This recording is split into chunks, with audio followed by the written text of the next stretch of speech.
Hey there, fellow nerds and geeks, artist alley evangelists, and supporters of independent creators. Thanks for tuning in to the Hall H Show podcast.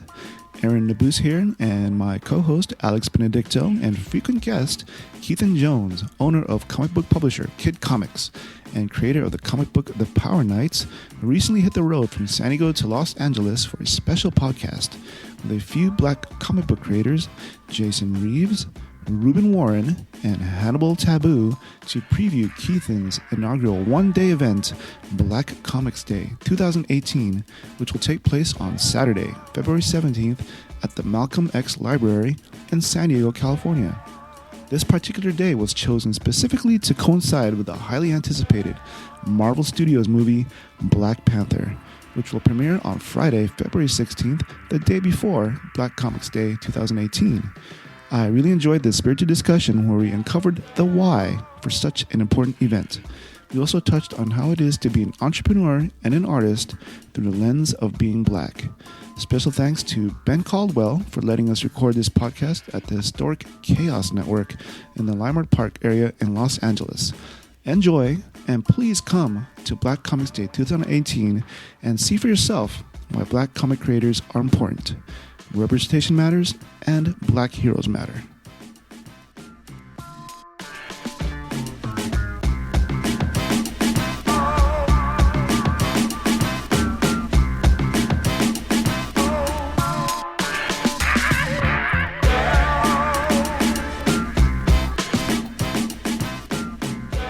Welcome to the Hall H Show. We hit the road from San Diego to Los Angeles. We are at the Chaos Network, so thank you to Chaos for letting us do the podcast here. And the reason why we're here is because this is a special podcast to promote Black Comix Day 2018, which will be taking place at the Malcolm X Library in San Diego, February 17th. And we have some pretty cool guests today. Our first guest is Ruben Warren. He's a comic in both senses of the word. He's a comedian and a comic book creator. Yeah. So his comic book is Swag Patrol, I believe? Yes. Cool. Well, thank you for being on the show. Happy to be here. We got Jason Reeves. He's the owner of 133 Art. He's a publisher, writer, and artist. Thanks for being on the show, Jason. No problem. And last, and definitely not least, is Keithan Jones. He's the owner of the comic book publishing company Kid Comics. He's been on the show a few times. I'm starting to lose count. He's the creator of his own comic book, The Power Knights. And I just introduced you guys, but if I can have you guys just maybe talk a little bit about yourselves, so our audience has a better idea of what you guys are all about. Ruben. All right. Yeah. My name is Ruben Warren. I'm a comedian and a writer. I've appeared on, BET. I've been on Fox. I've been in LA for about 4 years now. Originally from Portland, Oregon. Been working on comic books since I was 16. I got 2 books under my belt so far, and have a third one looking for release next year. So, yeah. Awesome, Jason. You pretty much covered me. Illustrator, publisher at 133 Art. I've been drawing my whole life, and I'm a lover of comics, and I just want to get my comics out to the world. So, yeah, that's me. So do you make love to comics? No, I make love to my wife, but but I do enjoy, reading comics. Keithan, you've been on the show a few times, but why don't you give us the 411 of what you're all about? All right. What's going on, everyone out in comic book world? The Facebooks, the Twitters, the Instagrams. Been in the game for a minute now. I guess the kids would call me an old head at this point, at this age. I don't think so. I'm still wet behind the ears when it comes to business. Still vital. Yeah, we're the company's called Kid, but we're the new kids on the block as far as competing with the Marvels and DCs of the world. But I think there's something that separates you from everybody else. It's your tagline, which I think is pretty special. Oh, and the tagline is "The kid in you never dies." That's the philosophy behind the company. And I actually the book I write and draw is called The Power Knights, and the company's called Kid, and both of those concepts were created when I was around 11 years old. So I've had this name for a while. It's now legal.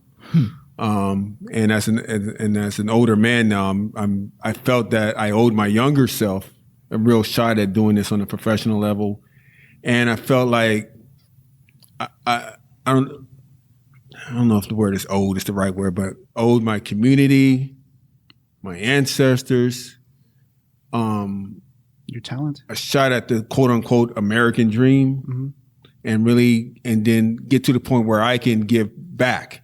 Like, because I know I'm not going to sit at the table in my entire life. I'm not going to have the energy to do that. But I'll always have ideas, and I would love to hire some young talent to do, to execute that, and then also execute whatever vision he has, But somebody has to lay the foundation, and I think that's what myself, Ruben, Jason, and the others were attempting to do at this stage of our lives.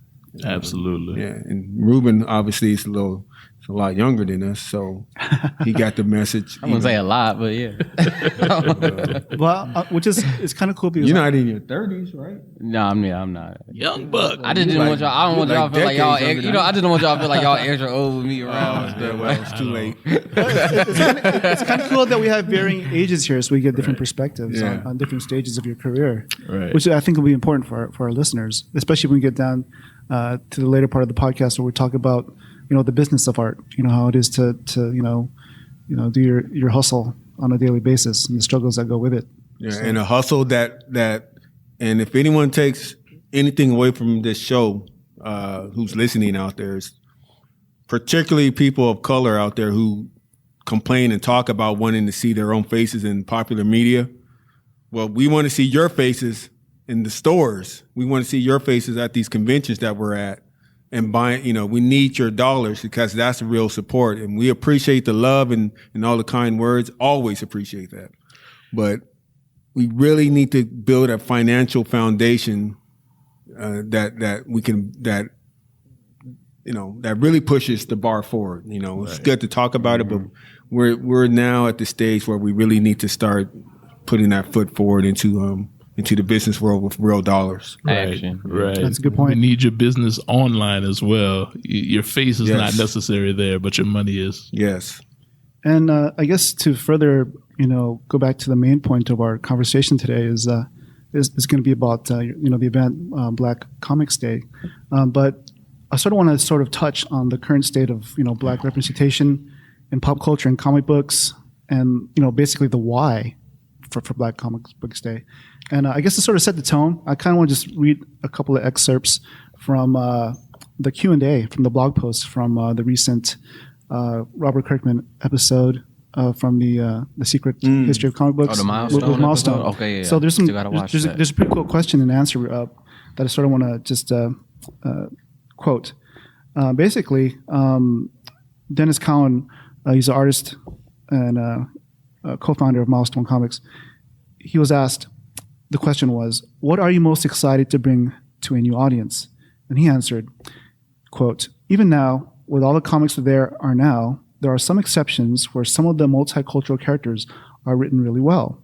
But for the most part, it's still run by 55-year-old white guys who want to keep it exactly like it was.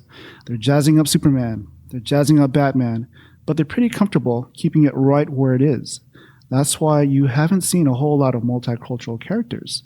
And that's why the Black Panther is such a big effing deal to a big audience, and especially to Black people and people of color. It's a huge deal because nothing much has changed. It's not like they've had a whole lot of choices. It's not like the Milestone stuff has been continually in print, or you have a Static Shock movie. So what I want to bring to the new audience is the same excitement that we brought to the other audience for the same reason, because not much has changed. The world still needs these characters. The world still needs to be told these stories from this perspective. This new stuff we have is really going to shake people up because it's still outside of anything that's been done in comics. So people are going to be like, oh my God, I can't believe these guys are actually going to do this. And another follow-up question, just to sort of hammer the point, is it seems like the comic book audience is hungry for new material? And he answers, yeah, they are. I think they're hungry to see new characters, as great as the experiment was. And I think it was really cool seeing old characters like Spider-Man. Even though Miles Morales is a great character, it's still Spider-Man. Now he's black. It's still Captain America, but he's still black Captain America. Or Superman, but he's a black Superman. That stuff is okay, but it's not the real thing. Very good story, very good stuff, but it's not really original characters with an original viewpoint. That's still missing. And that's what we're going to bring back. I think that's important for what you guys are all about. And I think it's going to be a big part of what Black Comics Book Day is going to be about, because it's all about promoting original content, right? Yes. So, I mean, how do you guys feel the current state of black representation is in pop culture and comic books? I guess we'll start with Ruben. I mean, it's there, I guess you could say, but like me personally, I always feel like though, if you're not in control of your image, then whoever is in control of it can do what they want with it. So, so I mean, you know, I guess I can appreciate the Finns and the Star Wars and the Miles Moraleses and the bat wings, you know what I'm saying? I mean, you know, I mean, they cool for whatever they are, but to me, I always feel like as people of color, black people, you know, we need to be in charge of our own image and not beg, you know what I'm saying, the white owned medias to, you know, to do something for us, you know what I'm saying? Like, I mean, as much as I like Black Panther and I'm excited to see it, I'm kind of tired of black people though acting like it's the second coming to Jesus. You know what I'm saying? I mean, like, it's going to be a good movie because it's Marvel, you know what I'm saying? But to see grown men cry off of a trailer, you know what I'm saying? Because they ain't never seen a black superhero like that. That tells me that as black people, we haven't been doing our job as far as controlling our image. So I mean, so it's cool. I see it in the media, but I feel like we have to do a better job. You know what I'm saying? In controlling and producing and getting ourselves out to the world, because nobody can tell us like us. You know what I mean? Right. Cool. Right. You mentioned Black Panther. Before we go to Jason, my friend Arlen Schumer, he has a big point of contention when it comes to Black Panther. Is he feels that Jack Kirby's original vision was an uncovered Black Panther. I mean, how do you feel about him having the mask or the cowl versus not having it? I guess we'll go to Jason, and then you can go to your viewpoints. I think as far as Black Panther, the character goes, he can work both ways. There was a post a while back about, it was one of the posters for Black Panther, and the American poster has Chadwick's face, and I think this was either a Japanese or a Korean poster. Yeah, and Chadwick's face is covered. I think in that respect, like in selling in other arenas, I find it kind of frustrating that, you know, the black image has to be sold a certain way to other markets. And I think that's where we get into trouble. But as far as the image of him with the mask in comics and, you know, in America, I think is a powerful image. I think the Panther aspect of it, especially when you think of it in terms of like the Black Panther Party, and, you know, where it was sort of created at the time, I think that's a powerful image, mask or no mask. A black man being able to take on a Fantastic Four by himself and beat him, it's powerful with or without a mask. I mean, you're referring to when Jack Kirby was told to put Yeah. Because I think he originally designed him with the mask. He had a mask, but you could see that he was black. Where you could see his nose and mouth. Okay, I got you. The original incarnation before it was released to print. Right. And they went with the fully covered mask because they were scared. Yeah, they were apprehensive about the reaction they would get. So it was still risque at that time to show a black man's or black person's face on the cover of a magazine. Right. Whether it's cartoon or not. Right. So, obviously we've come a long way from that, but, you know, it's kind of, you know, you got to give it up to Jack Kirby just on the fact that he went ahead and created a character like that at that particular time. So I always give him props for that. But obviously it's ridiculous that they had to do that, Cover him up. you know? Yeah. And to your point about overseas market, I saw those campaigns where they're covering Chadwick's face. I'm like, I'm not all the way sure about like who made that decision. Who said that? Who said that we're not even going to attempt to show Chad's face? Like, really? Like, what do you think is going to happen? Right. I mean, are they not fans of Kobe Bryant? Kobe Bryant's like the biggest thing in China. So you're telling me that if they see Chad's face, it's all hell? Oh, hell no. I agree with you. I think it's silly. I don't understand the I don't know. I mean, in the logic of them having to cover his nose and mouth of all things, like he's black under the mask, you know. Again, thankfully, it's a powerful image with or without, but the connotations behind those kind of choices, you know, that's some of the most. That's why our voices are needed. You know, as to go back to the first question about why Black comics are needed, or why an event like Black Comics Day is needed, is because, like Ruben said, our voices are needed, and we need to control them. You know.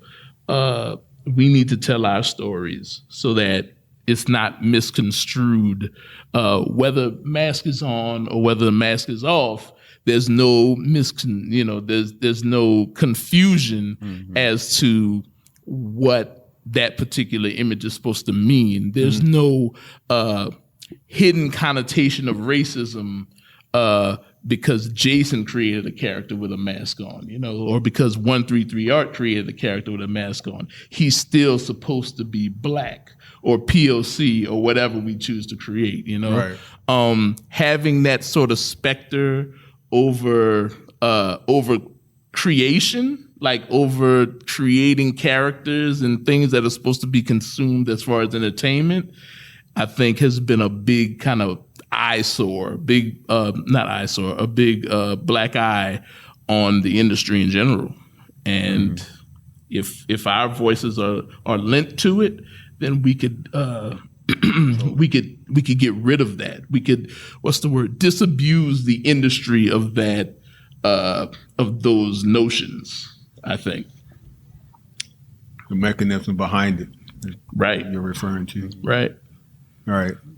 Cool. Yeah, that's true. That's true, and that's the hard part. Is there anything else you want to add to the state of black representation in pop culture and comic books? The state of it now?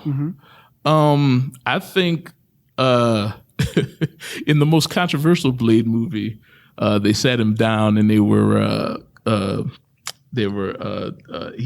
sitting down in the police station, and the guy asked him, what can you tell me about vampires? And he says, they exist. So that's what I'm gonna tell everybody here.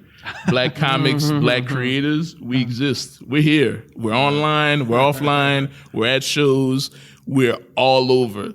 I personally know a ton of black creators, and not just comic books, illustrators, graphic designers. There's whole groups on Facebook. Right. We're woven throughout the entertainment industry. Like Keithan said, the audience, I think, the purchasing audience has to be savvy, and they also, if they have a need for people like us and our voices, you need to seek us out, and then you need to support us. Exactly. Some of the onus is on the audience. I'm going to continue to make this stuff. 133 Art is going to make content for people of color and for everybody else as well. But if you don't seek it out, if you don't find it, exactly. You know, it's there though. That's the point. Right. It exists. It's here. Right. I'm putting every red cent I have into creating these things. Right. And we print comics as well, you know, so we're trying to put them out there. We're controlling the means of production. We're controlling the creation of the content. And it's all out there for you to consume. So it's Google it. You know, it's real simple. Yeah. Keithan. And then there's a contingent of audience that doesn't know it's out there. That's a reality also. Like outside of the comic book, you know, the people who are actually into comics, I want to like I don't know how to put like I think the bigger challenge is to change the culture of what.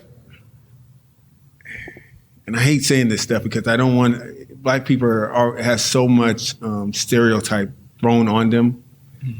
You know, like blacks don't read books. Blacks aren't into they don't swim. Blacks don't. None of that is true. Yeah, none of this stuff is true. We're not into the sciences and the arts and all this other stuff, which is totally false.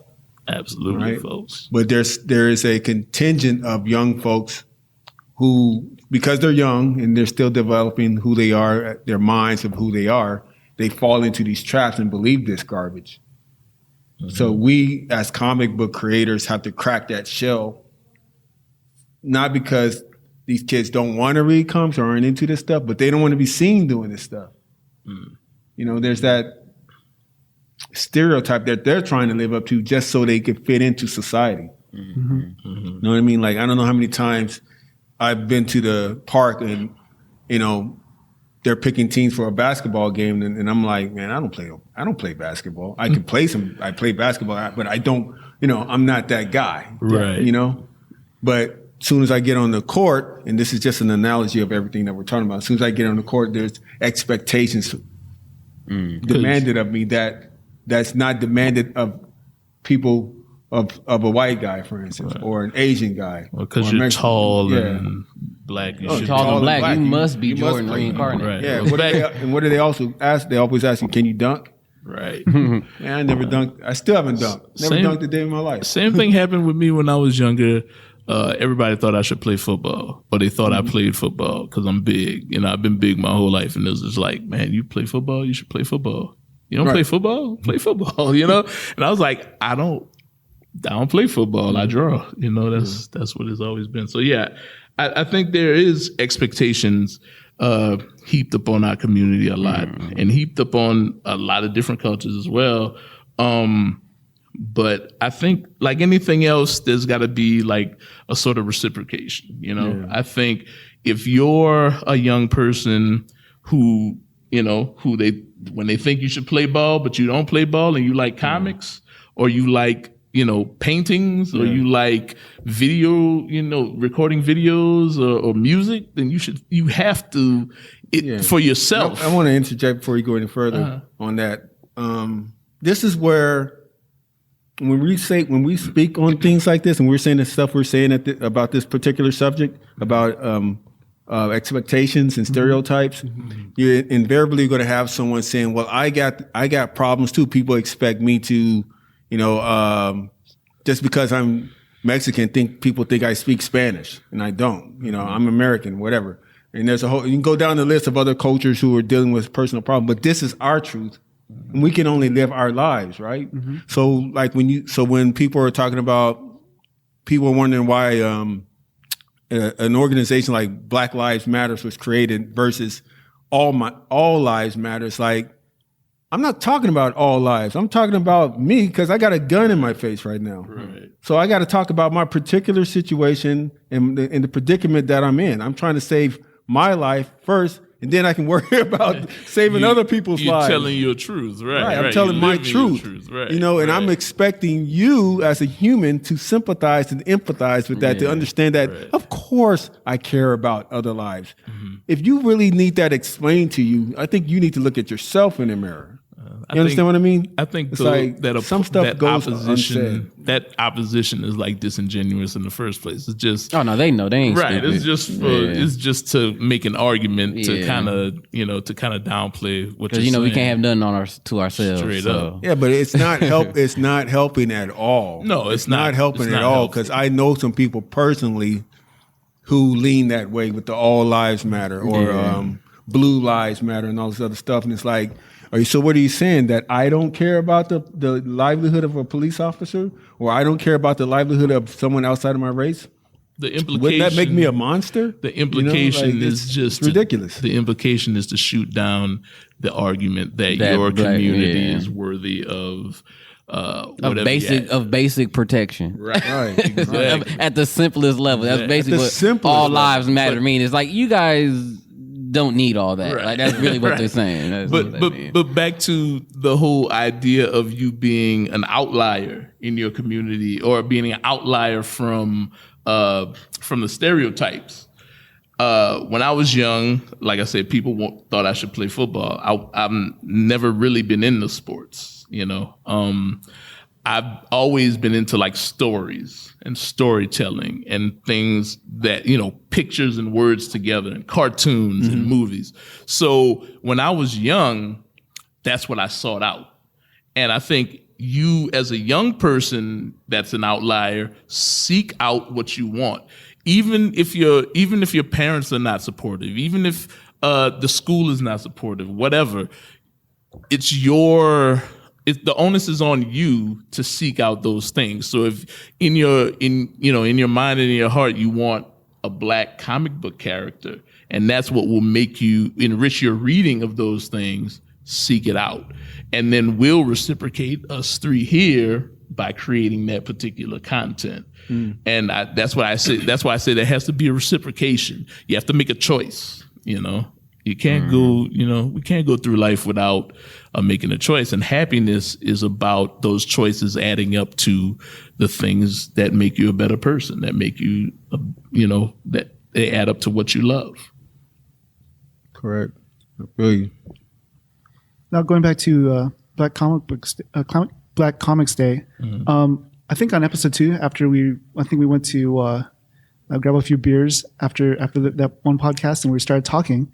And then you had mentioned that, we should start a convention. So That's right. So was Black Comics Day the fruit of that conversation? This is a situation where the thought was thrown out into the universe, and it came back because I had no idea I would be doing this year. I got a call from my mother about the Malcolm X Library wanting to do a Black History Month, so where they have an event every week, and they were floating the idea of a mini Comic-Con type of venue. So obviously my mother knows what I'm into, so she asked me if she called me. Moms She's knows like, "Would you be interested in spearheading this?" Mom got connects. Yeah. Oh man, my mom is like, talk about connects. Yeah, for sure.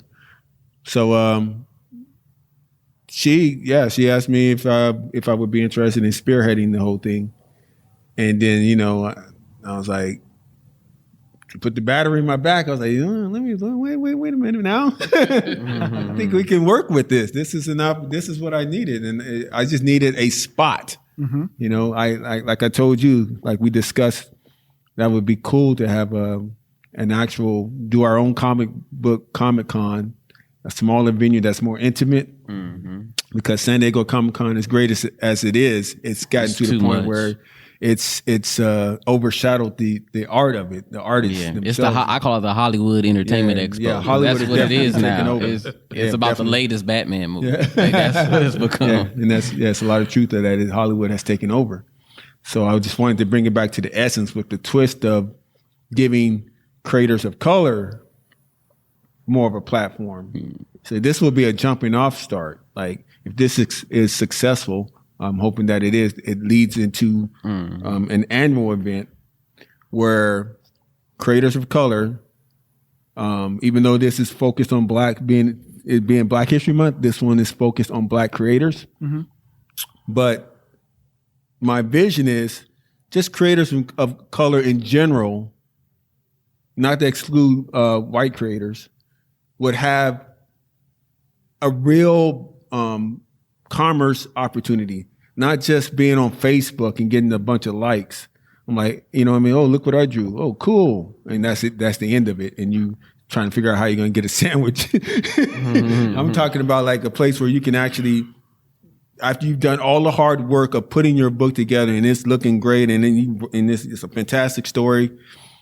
But where do I go now? How do I sell this? Where do I take it? Well, I want this venue, the Black Comics Day, to be at least one day where you're going to have an audience, and you're going to have an opportunity to actually sell your books and make some money and get some publicity. Right. And wherever that takes you, then it takes you. But I just want it to be a continuous fountain of culture and information and opportunity for creators of color. I just want to say something real quick.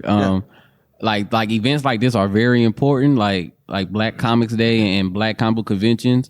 Just because honestly, like Swag Patrol wouldn't even have happened if I didn't find out. Like I did some research. I was really into Black comics. I'm like, I know there's Black people in the comic books. So I did Google. I live in Atlanta at the time, so I Googled like Black comics, and like a week before the day, I found out about Honest Con, which they do in Atlanta. They got like Honest Con. We on like, I think they on like 9 or 10 now. Right. I did the one in this past August, but I went like 5 or 6 years ago. I went to it, and that's how I end up linking up with other Black creators, and they helped me. Now I have a team. Fast forward to today, and I have a team now that I met at that event. So events like this are very good because you always end up meeting other like-minded Black people that are into the thing. That are into comics and everything, and have the same vision and goals as you.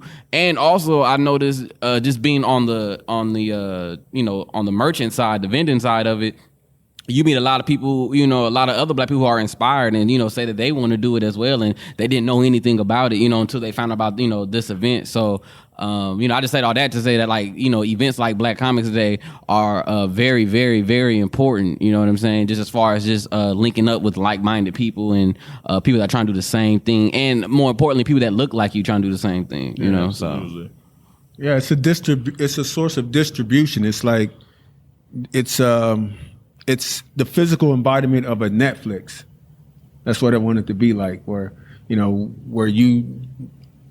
consumer can come in and decide what they want to purchase, and there's a whole host of things that they can. I think that's important. I think that's important, especially at the grassroots level, because you have that personal relationship that you can sort of begin with, and because even at conventions that I go to, more often than not, it's the ones where I actually talk to the artist or the creator, and I buy into what they're all about, and I'll support them. Yeah. Right. San Diego Comic-Con, believe it or not, used to be like that when it first started.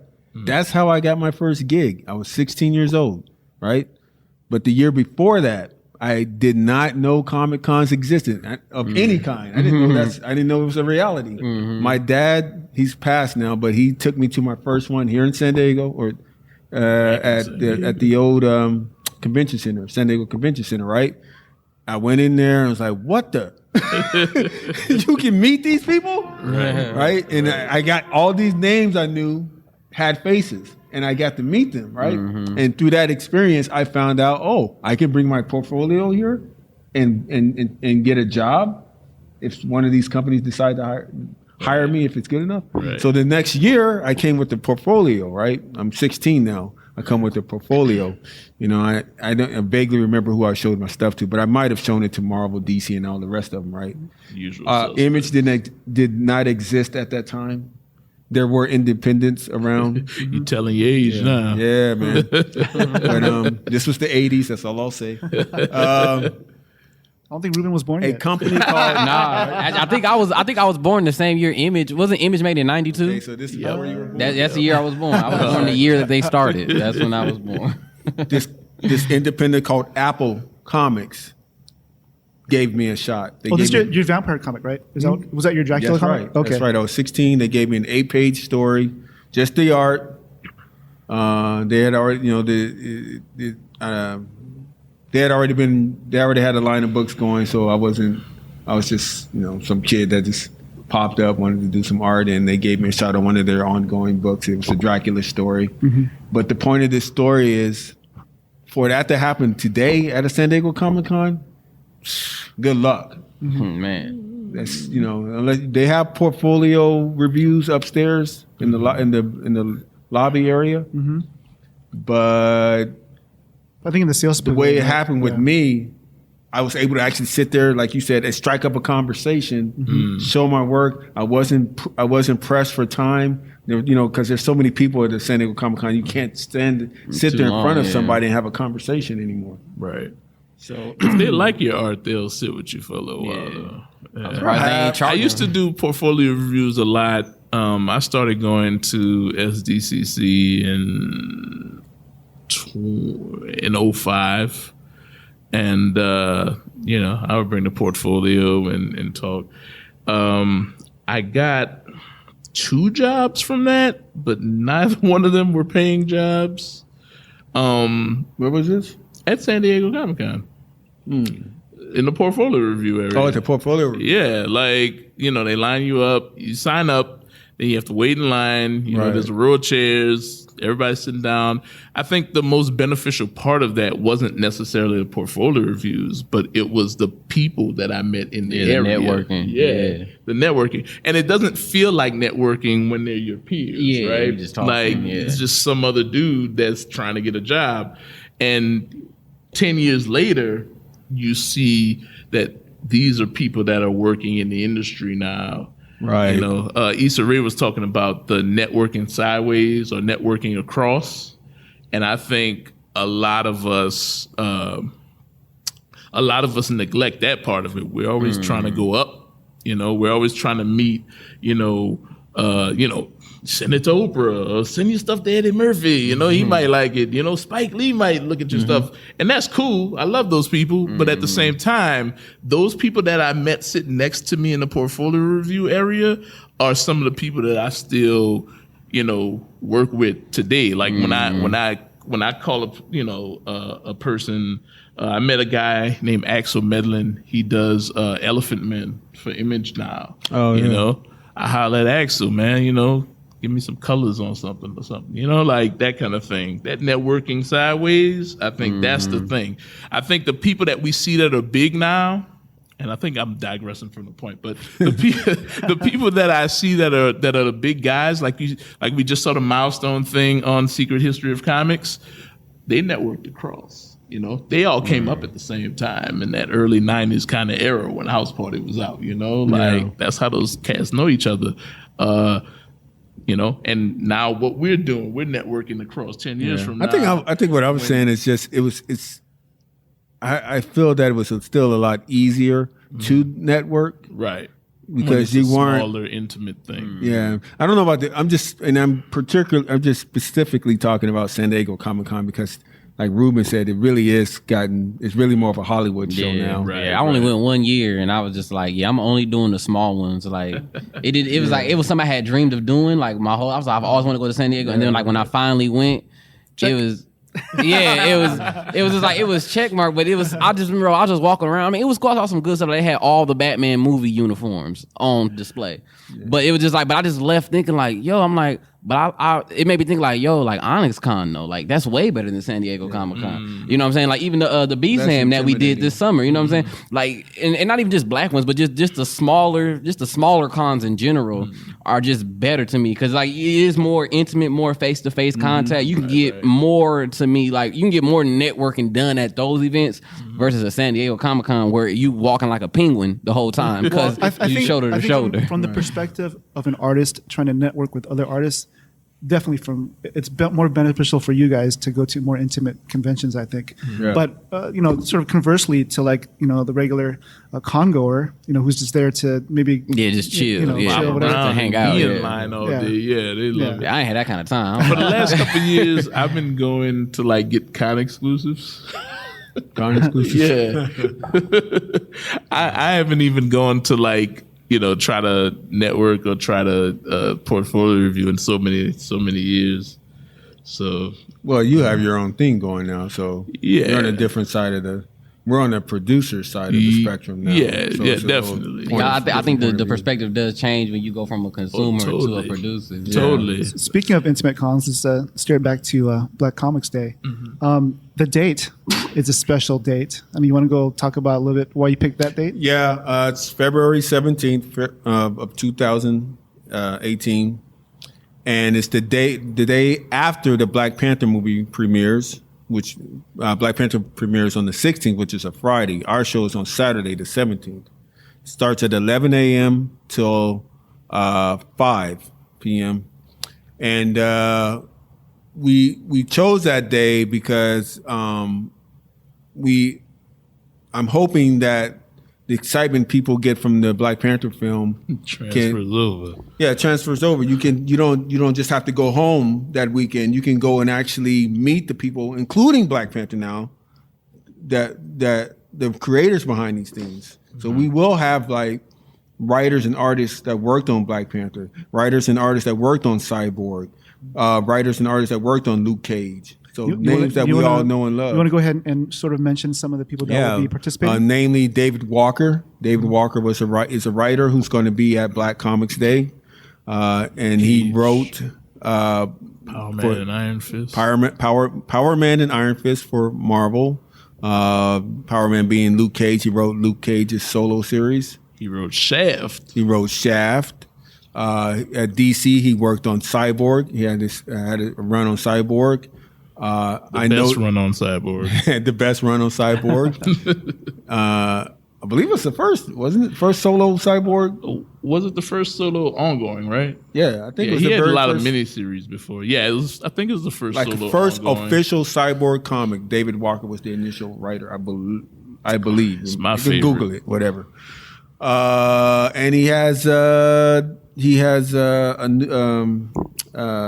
of the Apes coming up. Yeah, Planet of the Apes. He also has a new Image book coming out too, real soon with Sanford Green. Oh, okay. So he's a very busy man. Obviously, he will be gracing us with his presence. Who else do we have? I should pull out my list, huh? Pull out my list. Let me see here. Caught me off guard. I didn't know we were going to do the check. We're going to do the guest list right now. Go through it, yeah. Want me to name drop? I will. If it's in front of me. I thought I had printed it. My bad. You want me to go on the site, huh? Yeah. Okay. That's all right. Let's see. Let's go to Facebook because it's helpful. Well, you guys throw them at me. I'll just go down some list. There'll be Roosevelt Pitt will be there. He's the creator of Purge. Oh, I love that which you book. can buy from from Kid Comics. Kid. He messed with his own comics. See? Image got into my head. That's your own line, man. How you mess up your own No, line? I messed up my own line. Look at that. Thanks, Image. 133 Art produces it. Yeah, that's right. Yeah. So okay. Well, I'll start with my row of my company's banner of comics, which is kid-comics.com. That's KID-comics.com. And you can find the Power Nights, which I wrote and drew. It's all the way up to issue 3. 1 through 3 is available for sale now. Then there's Roosevelt Pitt's Purge. Issue 1 is available now. Issue 2 will premiere, I believe, in about sometime in the spring of 2018. You have William Tenner's Dragonfly. You have Chris Ward's Vegas Baby, which just completed a successful. Oh yeah, congrats on that. Kickstarter. Yeah, that was a big one. Congrats to Chris. Shout out to Chris Ward. Okay, and then moving right along, we have Jason Reeves sitting next to me. Yeah, 133art.com. I make or produce a comic called One Nation about a super strong soldier who's kind of thrown into the world arena as the world's first superhuman. And I do a book called Kid Carvers for the kids. Carvers is about two twin geniuses who are brilliant at engineering and creating, super scientific gadgets.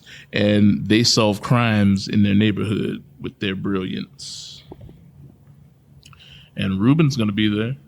Oh yes, I will be there selling Swag Patrol. Number 1. Hopefully, well, my goal was to get number 2 out by that time, but I was just like, my finances ain't looking like it's gonna be out by that time. So, and that's why you need to buy Swag Patrol. That's why you need to buy Swag Patrol. It's almost done though. Like we about halfway done with the colors, so issue 2 will be out early 2018, but not in time for Black Comix Day. Right. All right. And we have Robert Love. He's going to be there. Robert Love did a litany of books, and some of the highlights are number 13, That was for Dark Horse? Dark Horse, And yeah. I believe you worked with him. He and David Walker. He and David Walker and yourself, right? I wasn't on 13. I did. There's a book Mr. Love has coming out. It's sort of like a compilation of 13 stuff, but it hasn't. I don't think he's announced it yet. Okay. So, yeah. He also did a book called Fears, and for Image, Alpha Girl. Mm-hmm. Robert Love's one of my favorite artists. I've collected his work for years before I met him. He's awesome. Yeah. Robert Roach, he'll be there. Robert Roach is, he created a book called Menthu. I hope I pronounced that right. Yeah, Menthu. That's right. The Roach. Oh yeah, I met him at the B Sam. Yeah. Actually, Menthu is now. It went from floppy or physical comic. Now it's a web comic. Okay. Yeah, it comes out every Monday on the Operative Network site. Okay, awesome. This David Rector and Roz A. Kasperig. Now that's a unique story. This is a couple who's created a comic together. They're married. Oh, cool. And it's called Recall and Given. And it's a story. I'm not going to get into the story because I'm still, I don't want to misrepresent the story, but it's basically the protagonist is, I believe it's handicapped. Oh, Nice. So, It's good. and they do a lot of work with the handicapped community. Awesome. And they'll be on hand. Let's see, we got Brandon Thomas, oh yeah, Lion Forge, Noble. Noble writer, Horizon for Image. Horizon for. He showed up for like a hot second in the AMC show. Was he on? Was Yeah, he on was- this? Yeah, he was with in Brandon the Easton. milestone thing. Yeah, with Yeah, Brandon Easton. yeah. We plan to have Brandon Thomas on at a table. And through, like I said, Brandon he Thomas. does work. He does a book called Noble for Lion Forge, and for Image he does Horizon. And for the big boys like DC's worked on Robin, and for Marvel he's worked on Fantastic Four. Cool. We have a fantastic lady named, I hope I pronounced her name right, Eileen Kerr Alding, or Carr. Forgive me, Eileen. Eileen. She wrote and created a book called Super Chic. Chic. How do you pronounce it? Oh, Chic. Chic. Chic. SIKH. It's Seek. I remember her from the B Sam too. Yep. Yeah. Oh, by the way, B Sam is the Black speculative arts movement started by Maya Williams, right? Yeah, Maya Crown Williams Shout out out in to her. Detroit. Shout out. Shout out to Crown. Eileen will be on hand with her book, Super Chic. Yes. Happy to have her. Alexter Albury, he's the writer, artist of I hope I get this right. Gruff, Rising Suns, and Death Mask. He'll be on hand. And we have a San Diego local, Marcel Dupree. He's the owner of Evolutionized Publishing. Yo, I'm hooked on his Armor One series. That's right, Armor One. I'm really loving that book. Like I got the first two like on the laptop. I love that book. He'll be happy to hear that. Okay. So, yeah, he's a creative Armor. He's a writer. He created Armor One, and I think he's got a new book called Angelica Reigns coming out. Oh yeah, I've seen that. And he has the Palm. I'm in the Powerverse like he is. His book Right. Palm is in the Powerverse as well. What's it called? POM, POM. It's an POM. acronym. I can't remember what it stands for. Okay. But yeah, POM. he's in the Powerverse though. Right, awesome. David Phillips, he's an up-and-coming independent writer, comic book creator. He has a book called Agents of Soul. That's an acronym for something, SOUL. Okay. I met him too. Damien Forte, a good friend of mine, and he's a unique fellow. He's actually has this three-dimensional board game that he's created called Comic Crisis. Wow. And he'll have the whole thing on display, and you can actually play it when you go to the show. That's cool. So yeah, check that out. I think you really like it, especially. And he's part of the old little gaming community, and everyone he's demoed it with, all the kids, instantly get hooked to it. Nice. Oh, man, awesome. Yeah, it's I a make sure game somebody where gonna watch my table then while I'm in there. it's a game where he wants to allow people like ourselves to partner with him to have their characters in his game. That's game. nice. game dope. pieces. Oh wow. So That's like I've been wanting to get into gaming, like 133 Art has Yeah. wanted to like create like tabletop stuff and card games and stuff. well, you guys should definitely do that. talk. I need to link with him. We'll have a face painter on hand named Nita Panther. She's based out of San Diego. She'll be donating her services to paint faces of folks and children and things of that nature. Who else? Hannibal Tabu. He's should be joining us soon. He said he's on his way. Yeah. Well, Hannibal, he's I always writer. call him a troublemaker. he's like a natural born commentator, Agitator. commentator, He's a disruptor. disruptor. Yeah. He's a writer though. He does columns for Comic Book Resources. Okay. Okay. Cool. And he has a book out now called Irrational Numbers. I think it's about vampires and time and numbers. I don't want to misrepresent. Hannibal could tell us more about it, but that's, I think, on sale now. He writes Wildfire. Now, can I say something, man? When I was online looking for I'm recruiting for this show, right? I was going to ask you about that, but go ahead. I had to research some of these folks and find out who they are and what they're about and contact them. And man, some of you guys out there, get your Facebook pages in order. If I didn't know Why are you looking at me like? I'm not looking. If I didn't know who you were, I could not tell what you did. You're an artist, and you don't have one picture of anything you've drawn.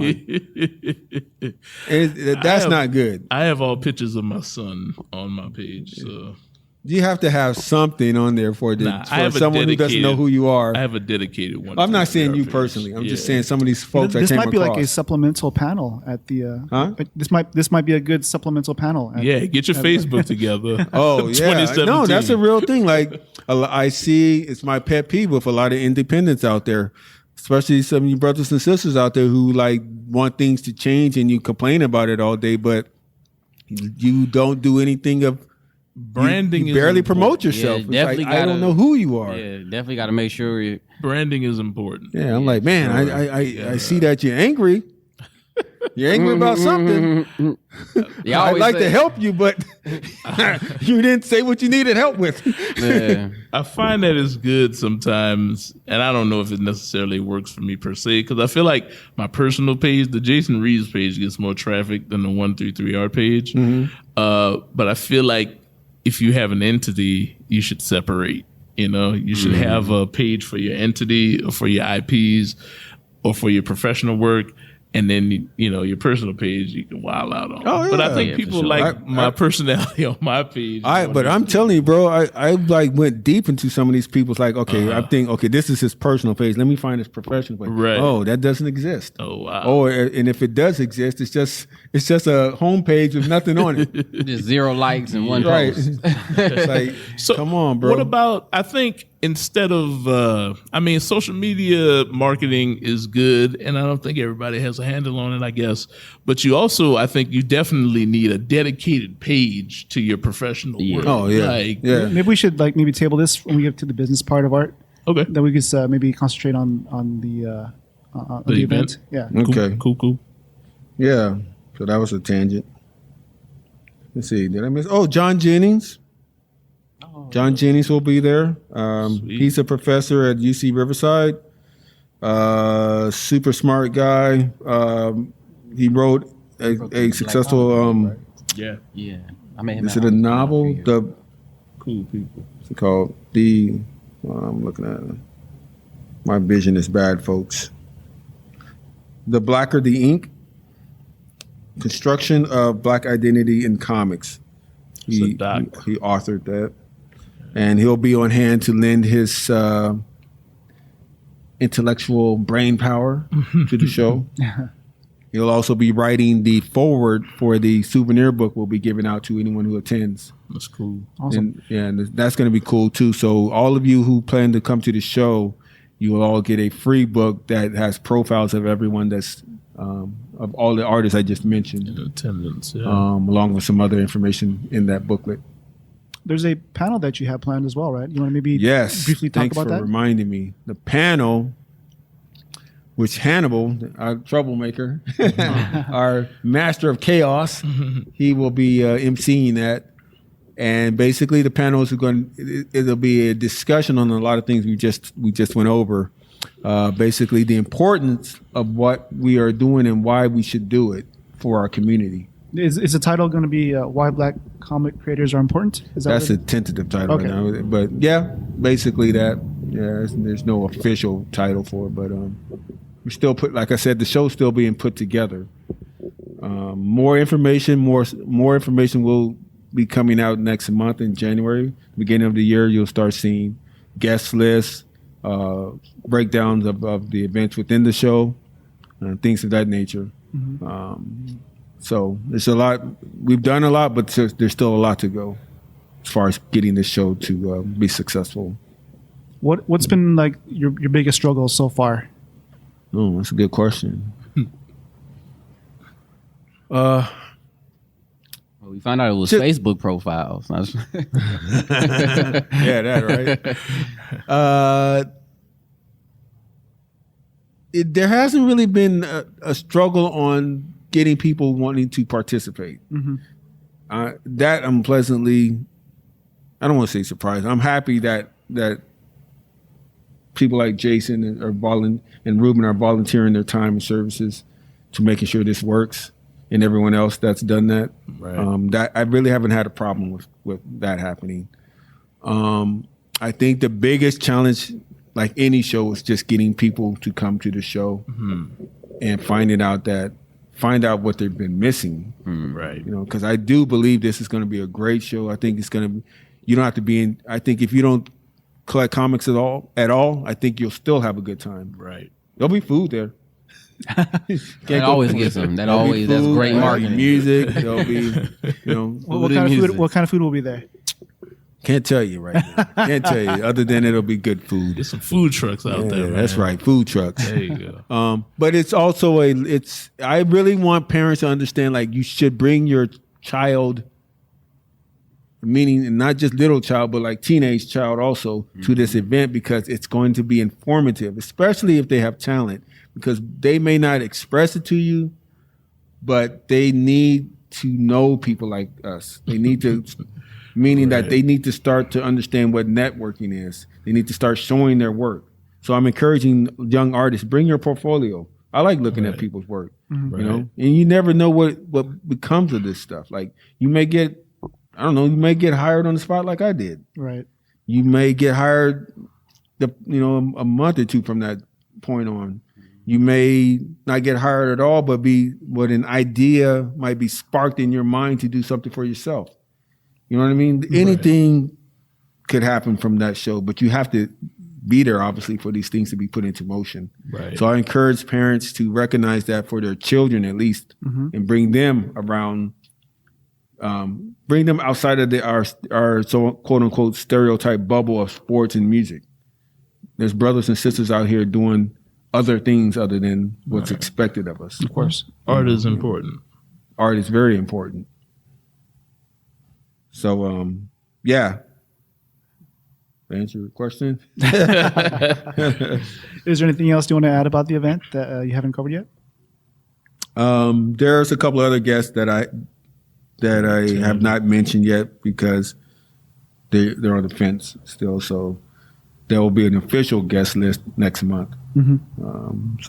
But those are some of the players that'll be in play at the show. And yeah, man, I just want, I think it's gonna be a great event. I want everyone to show up, show out, enjoy yourselves, meet these great, talented Black creators, and men and women. I think you should talk a little bit about how you want to curate the event, because as I understand it, you don't necessarily want it to be like a standard Comic-Con where you come in, you walk around and through tables and Like what? Well, what aspects it's are going to you feel adding? like we want it to feel like a Hollywood premiere. So, and you're the star, meaning not us, but you, the person that comes to the show, the guest. You know, when you come through that door, you're going to be treated like a movie star, meaning that you're going to fill out your form to get into the show.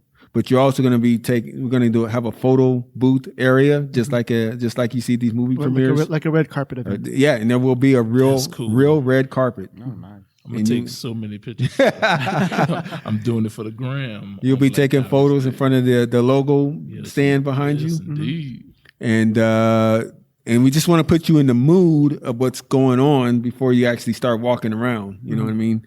And there will be we're working on even having a children's art contest where they create your own original comic book character for ages 7 through 11 and from 12 to 18, I think. And each age group, right now we're talking about doing $50 to $100 first prize for first prize winners. So I'll be 18. Then. I want you to know I'm be 18 that day. so there's Man, you might still be able to pass for it. this is hey man, this show's gonna be the bomb, man. It's a lot of it's not just something for us to make money, something for you guys, for guests to learn, maybe win some prizes and eat and chill and show off your art and have a good old time, you know. And it's at the Malcolm X Library, so there's historical significance to it, and you never know who's going to show up.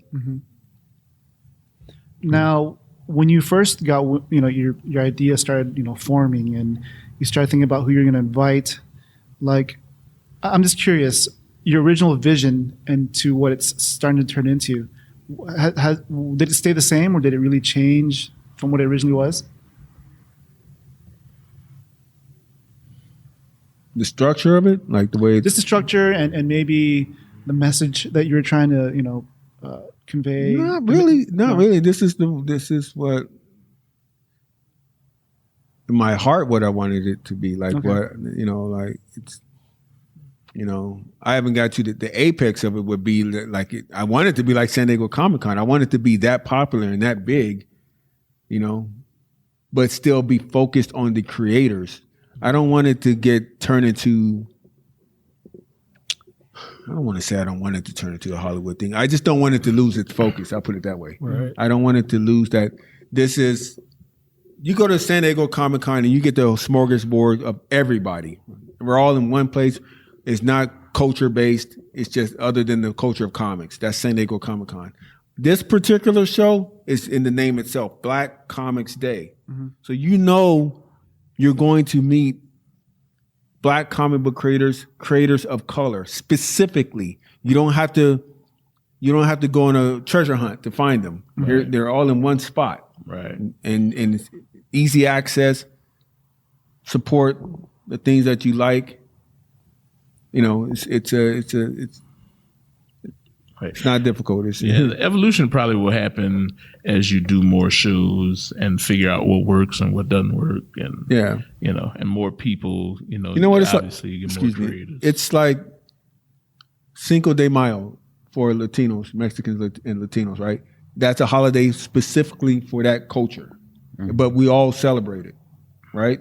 Not all. We're all able to celebrate it, and it's advertised that way. People know that it's a Mexican holiday, but they know it's not. Like you're not allowed to, since you're not Mexican, you're not allowed to celebrate it.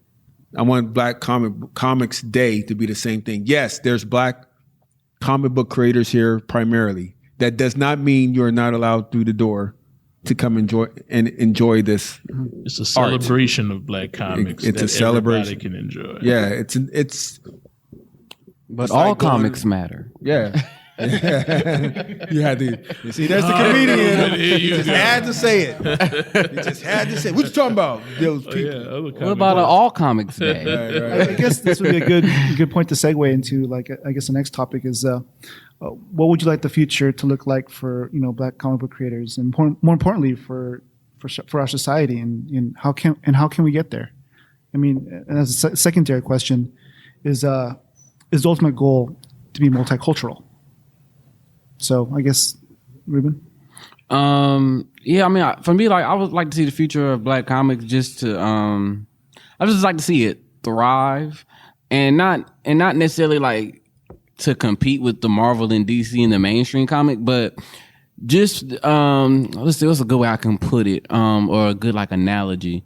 Kind of like, I don't know, for lack of a better analogy, but kind of like cosplay.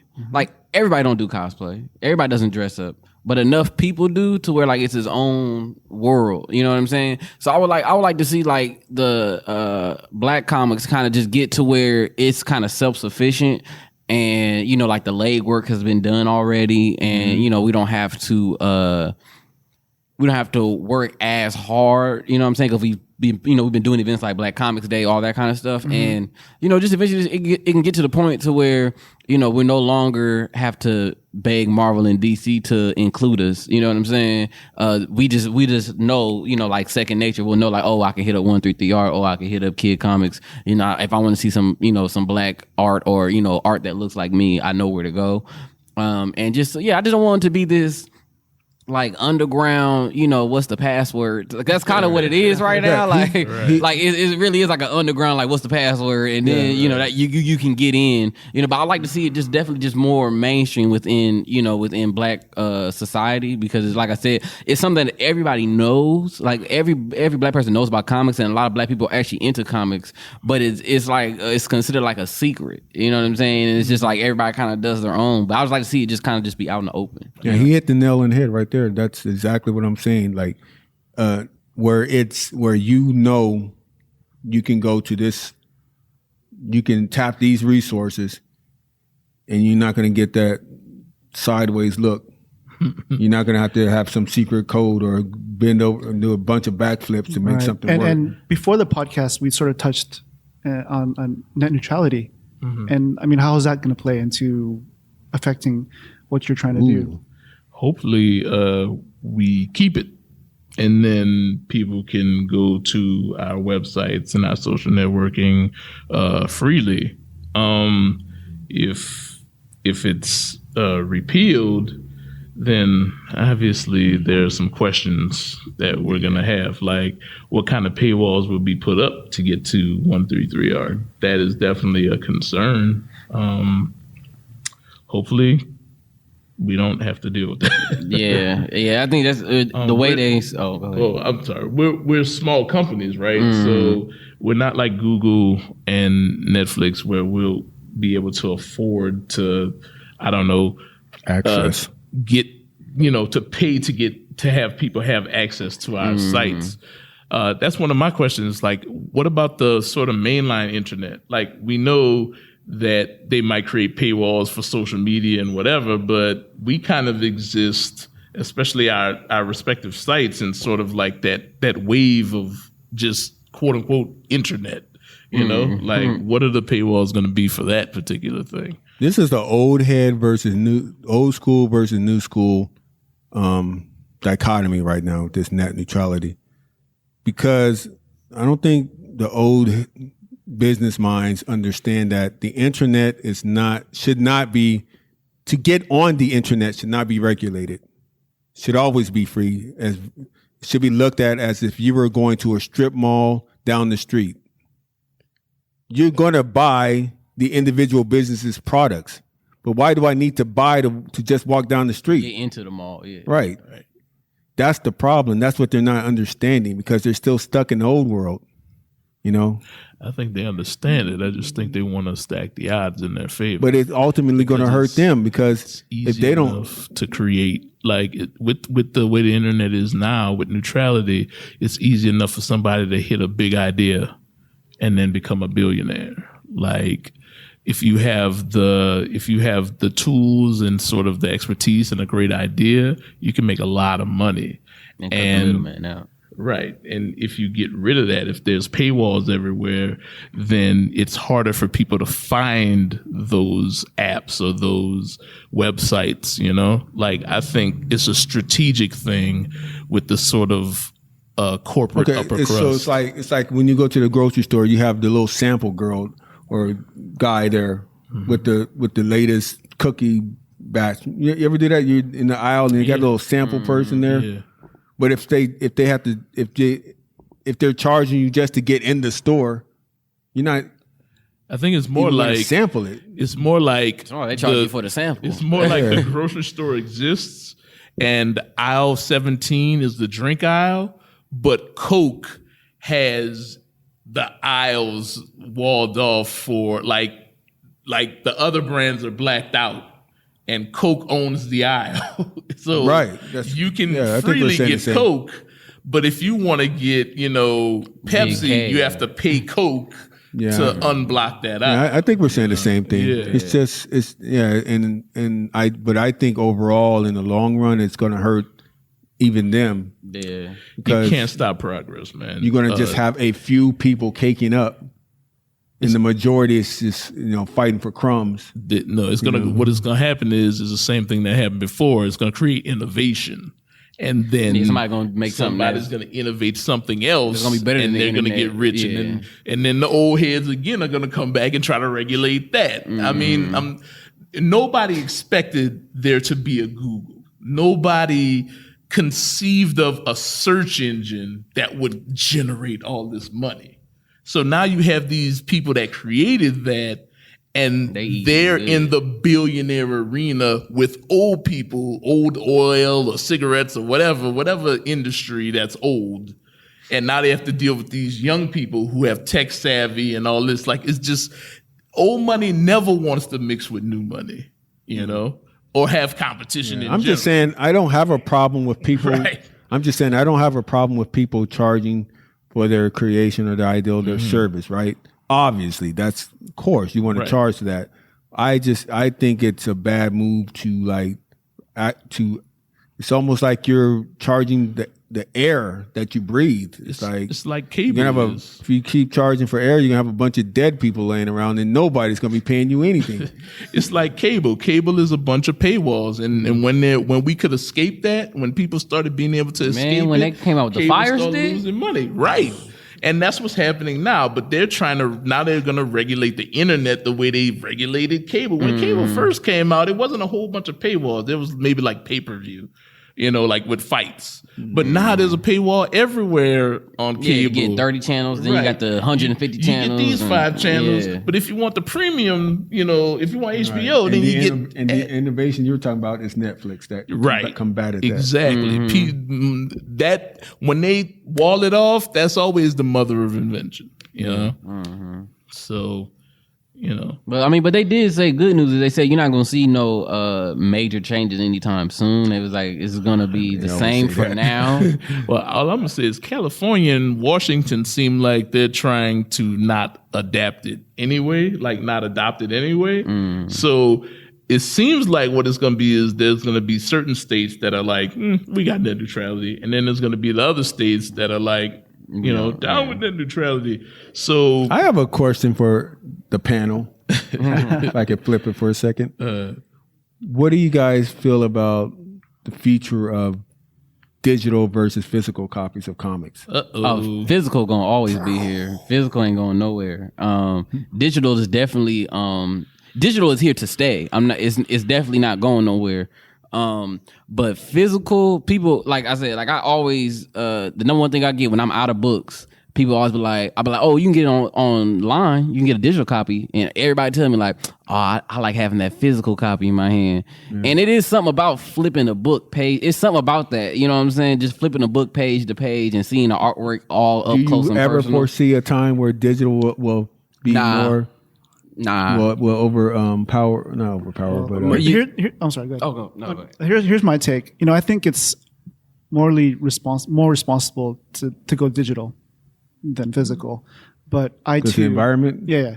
But I too love the feel, the tactile sensation of a book. But for me, I've sort of adapted, and instead of doing single issues, I'm more of a trade paperback guy now. So people aren't doing floppies a lot no more. A lot of people are just getting the trade paperback. I personally don't understand. Like, I've been collecting comics since I was 10 years old. I love comics. I love floppies. But to me, it's the same thing. Like, I don't need to touch the thing necessarily there's taboo. I don't need to touch the thing to be able to enjoy it. Like when I read comics on Peep Game or Comixology, it's the same effect to me. Really? And actually, I think I get more comics now that I could just have them cataloged digitally in some server. The only drawback is if, Comixology goes out of business, then I don't have my comics anymore. But, barring that, which I feel like it's in their best interest to not go out of business. But barring that, I have thousands of comics on those two platforms. And whenever I want to access them, I just pull out the pad and access them. Whereas with my physical comic collection, I have to go downstairs into the garage. I have to go look through all the books on the shelf. And then I got to take all the books I want to read and bring them upstairs and bring them in the bathroom and read them. And then I have to take those, and my son might see me. He wants to read them. He wants to throw them around. And, it's just when you're moving. And you have the same experience reading the digital versus the physical? Very same. I enjoy comics the same digitally as I enjoy them physically. Now, I'm not there yet. This is from a person that prints comics. Like I print physical comics, but honestly, if today they said we're only making digital comics, I wouldn't have not one problem with it. Also, digital comics, unless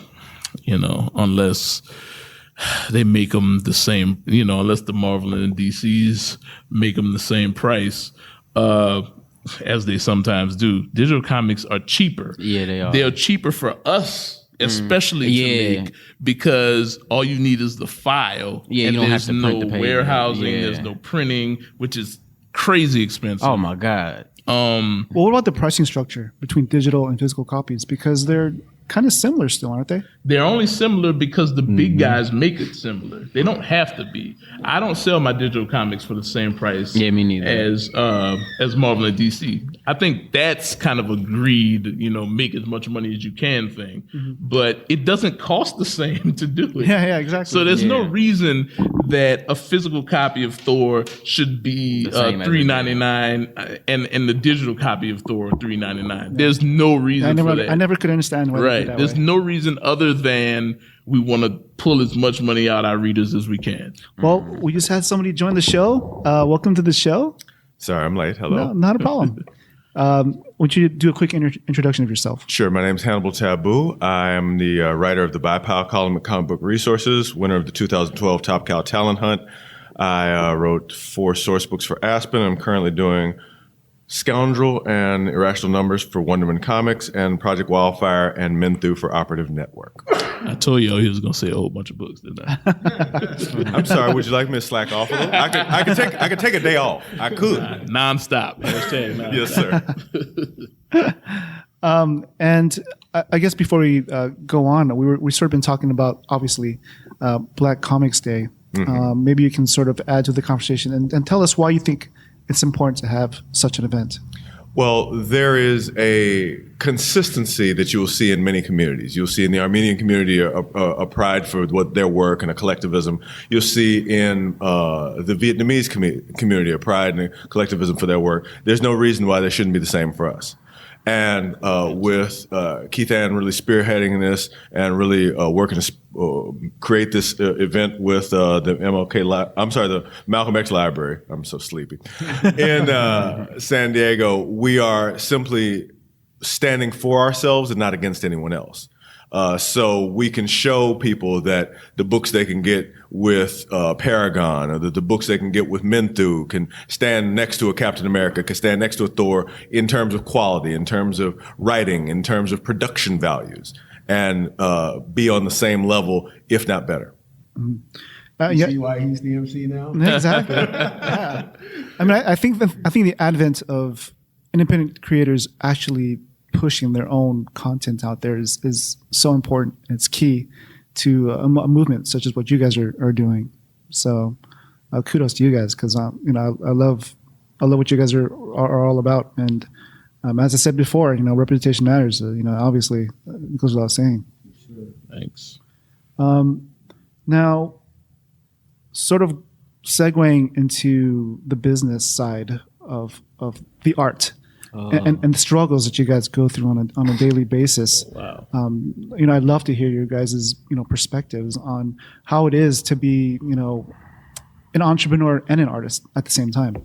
It's hard. It's the hardest job I think known to man. No, I mean it's but also with the lens of being Black as well, because obviously that's something that I think our audience will appreciate as well.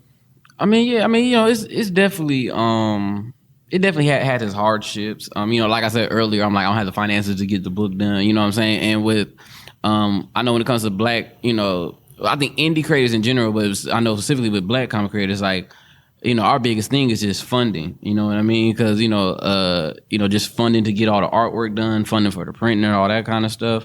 It definitely has its hassles. But I mean, I wouldn't say, as far as the business side, I couldn't say that it's necessarily.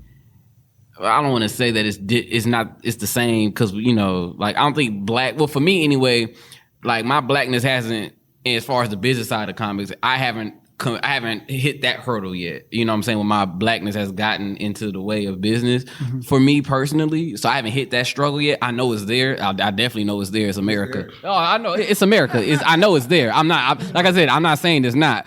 I just know, me personally, I haven't hit that hurdle yet, and I'm sure it's coming. But yeah, I mean, definitely. I hope that you never hit it. Oh man, it's America, man.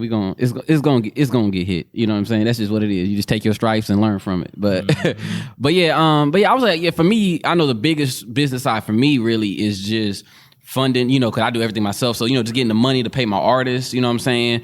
And then the other business side that I think a lot of independents don't really do is the marketing and really getting it out there. Like, that's even harder to me than funding it yourself, because that's just money. You can get that.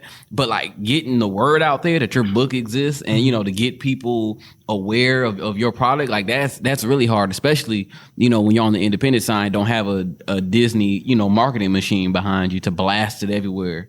So yeah, I would definitely say, to me, the hardest struggle to me is just the marketing and just getting it out there for people. All right, cool. Jason? I agree with all that. I think we need more Black gatekeepers, more Black middlemen that are empathetic and sympathetic to what we're trying to do and what we're trying to put out.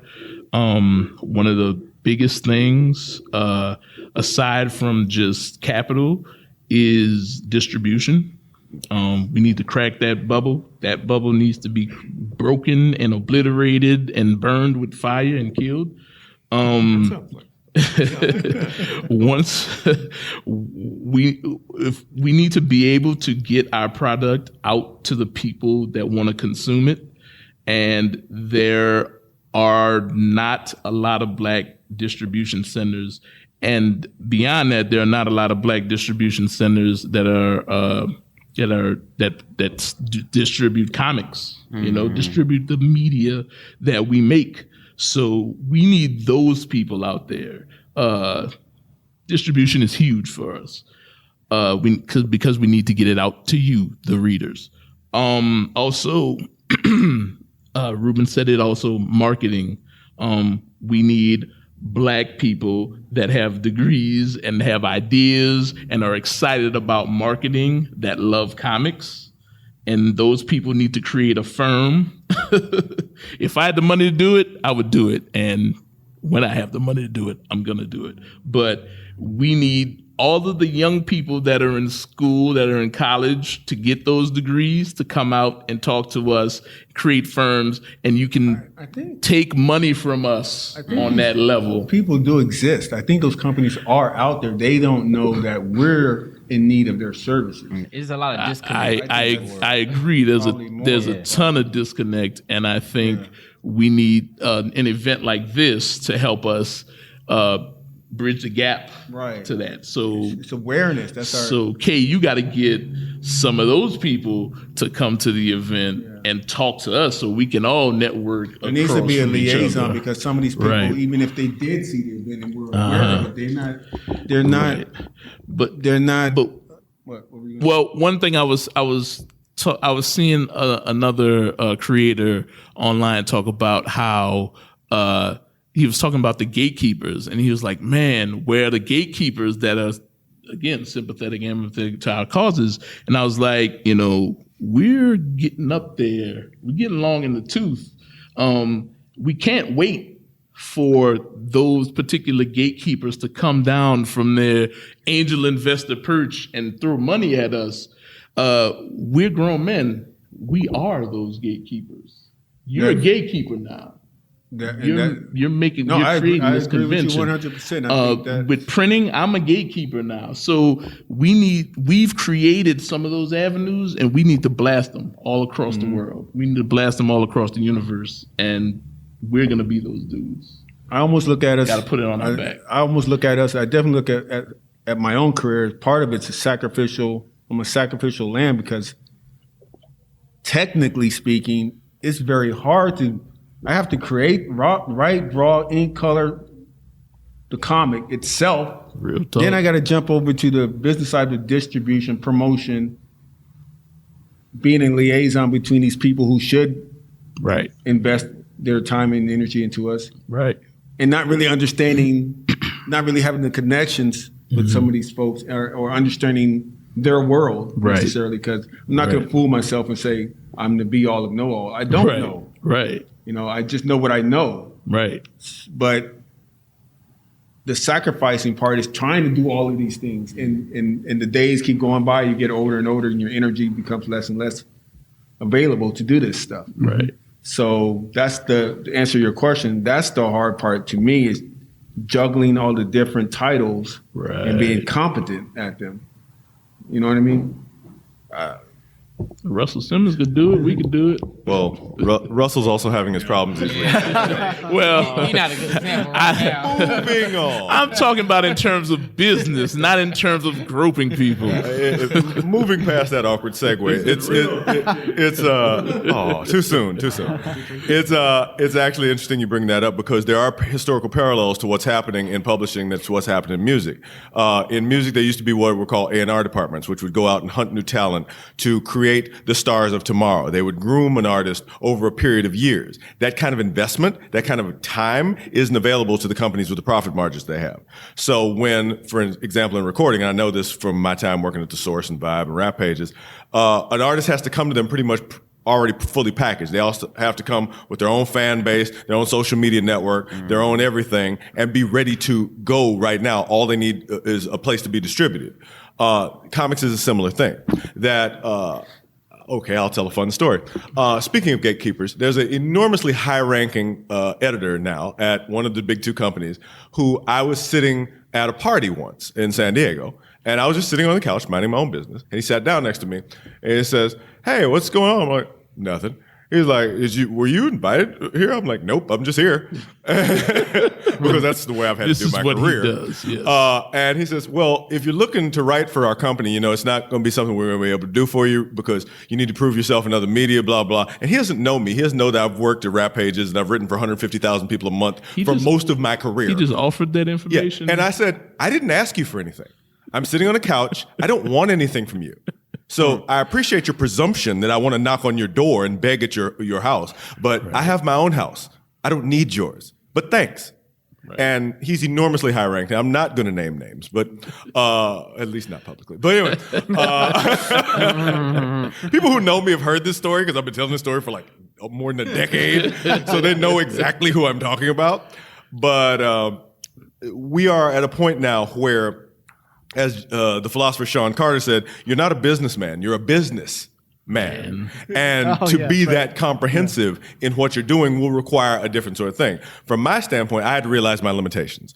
As much as I've studied the craft of writing and worked at the craft of writing, and truthfully even worked to a certain degree at the craft of marketing, I can't do the both at the same time and figure out art. I had to collaborate. I had to build a team. And I had to find people of like mind that I could work with so we could all try to elevate each other.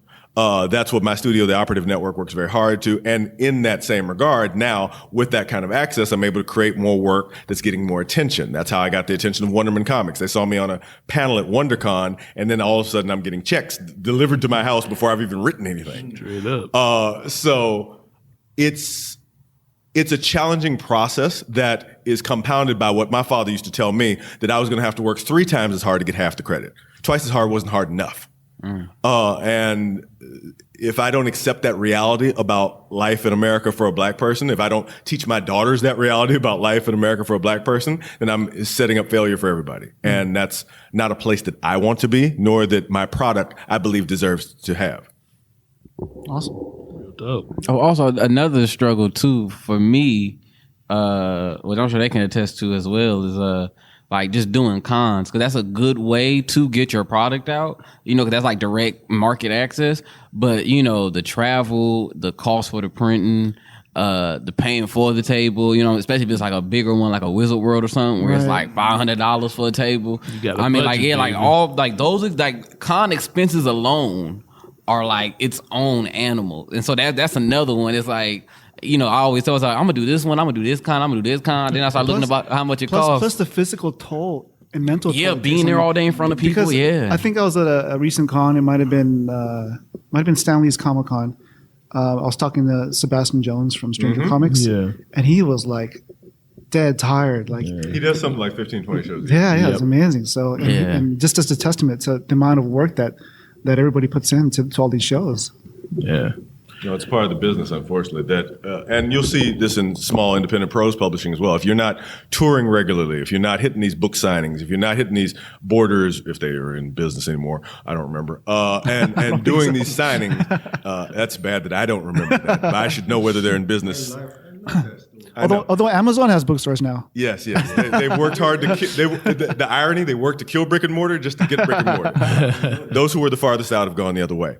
So that process means that, like a musician, like an author, you're going to have to tour. You're going to have to figure a way to do that into your business plan to make money.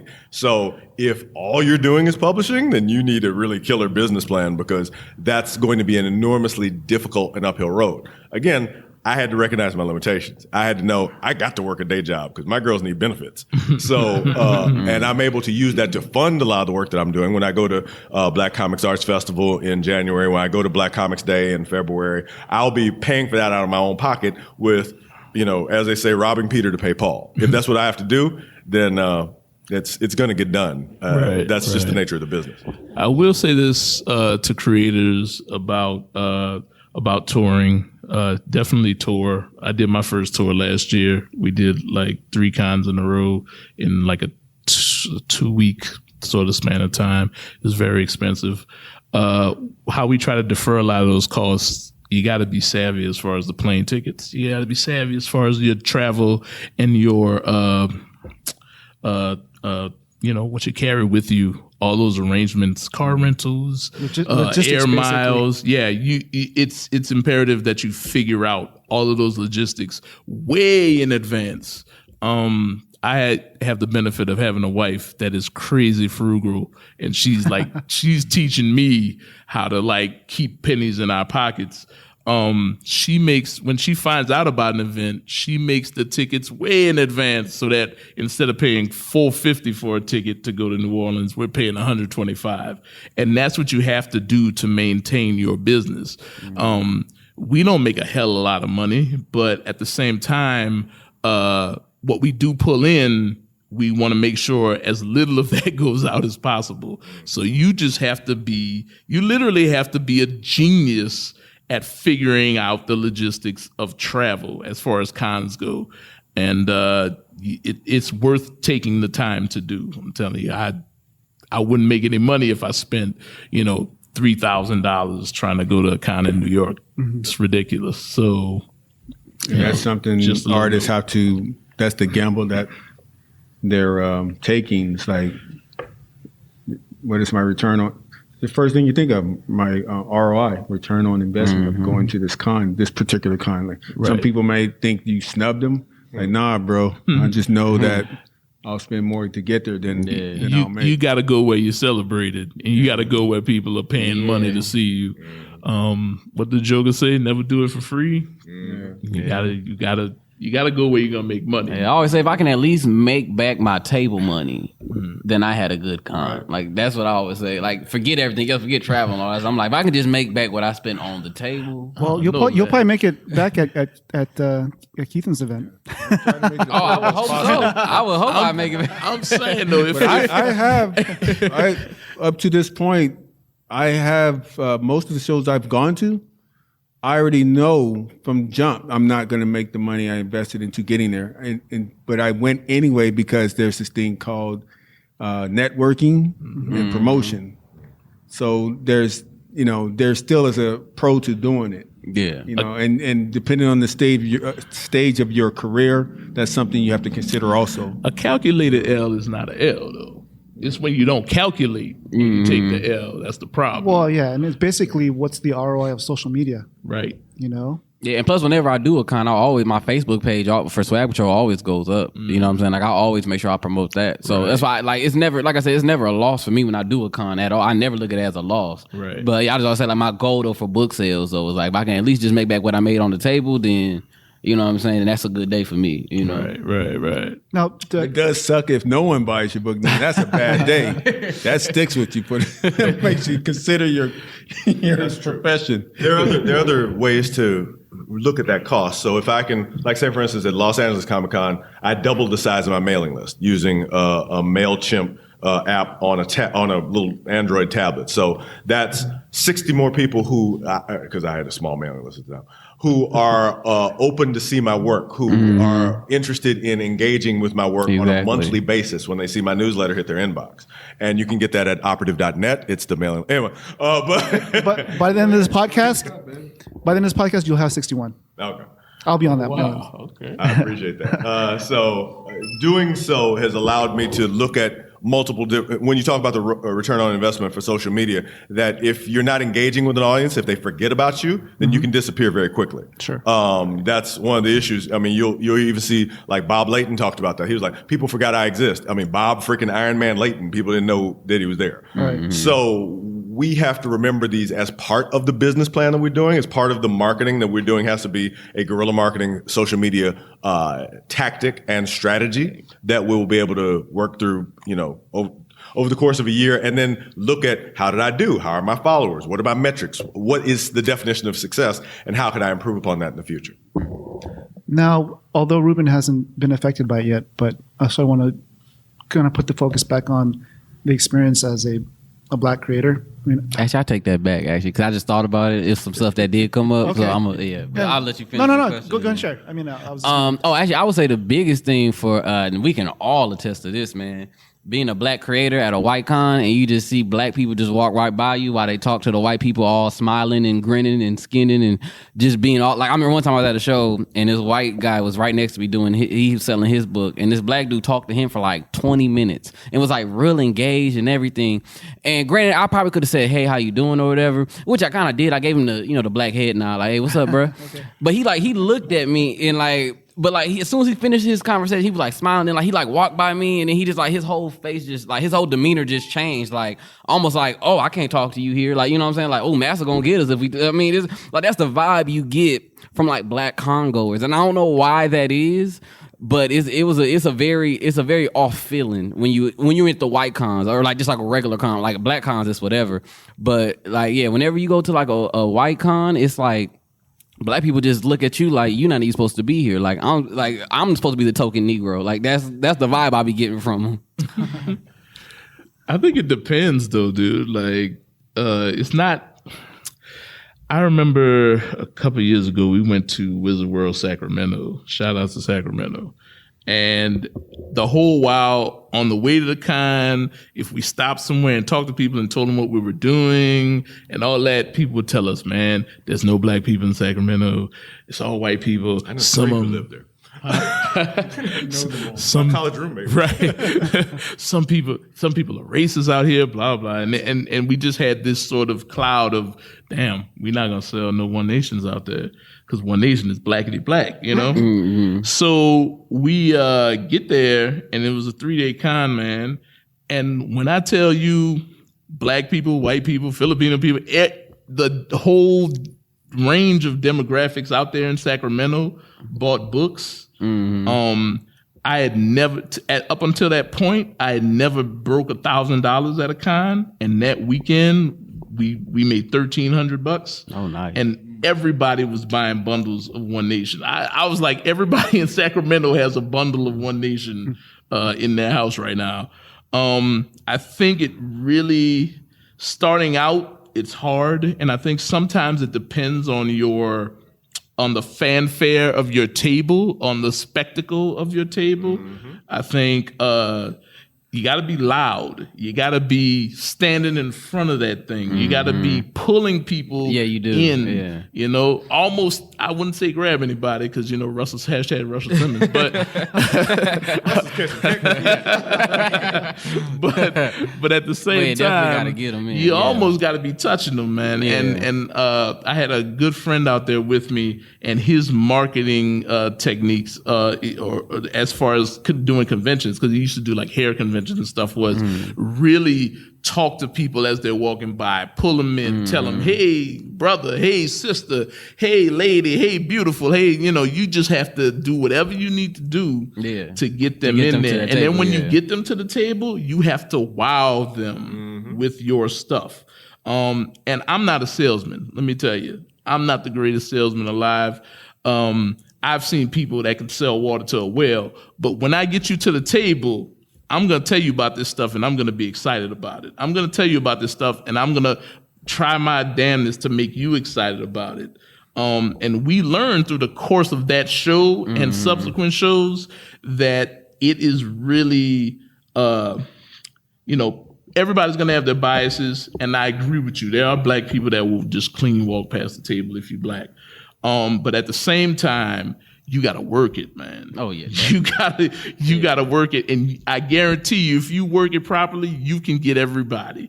Our thing was, what's the foot traffic at the show? If the foot traffic is 30,000, we get 1% of that, we coming out there with mad money. So that's how you got to think about it, you know?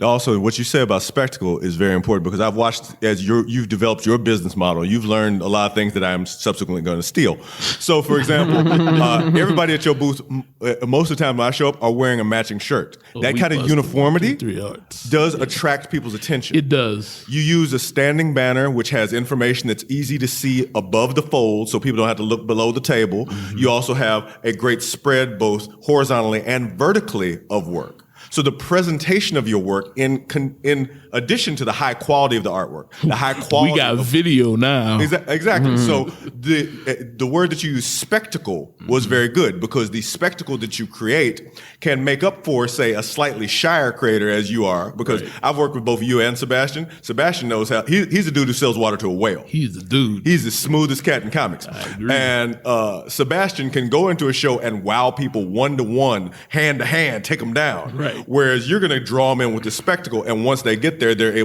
not able to deny the quality of that work. Right. And the spectacle art-wise is my strength. Also, play to that. Play to your strength. What can you do well, and then make it big at the damn table? You know, like that's what you got to do. All agreed. I agree with all that, and I wanted to say something to Ruben, and because you're the youngest cat at the table. So I want to use you as kind of project this out to the people your age who are listening.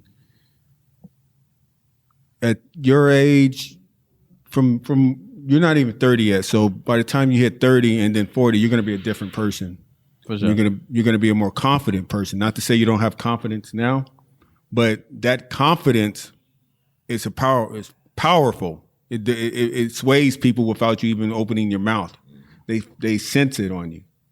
So these incidents that you have with black folks ignoring you, don't pay it any mind because that's first of all, that's the minority. Especially in my experience, it's definitely the minority. It is. I've sold to everyone, but and I've sat next to people who weren't selling anything, and literally sitting next to me, no one was approaching them. And one of the things I noticed that person wasn't personable. They didn't even say hello when the person walked by, even if it's somebody over as far away as he is, wave to him. Hello, how you doing? You guys having fun? People get intimidated by the stone face or the mad dog, you know, and you may not even notice that you're doing it, but just be conscious of that. Selling comics is just like selling anything else. It's a job, and you have to work on the craft of doing it. But a lot of it comes from confidence, and a lot of it comes through trial and error. So don't get caught up in the minutia of a few people's bias towards you.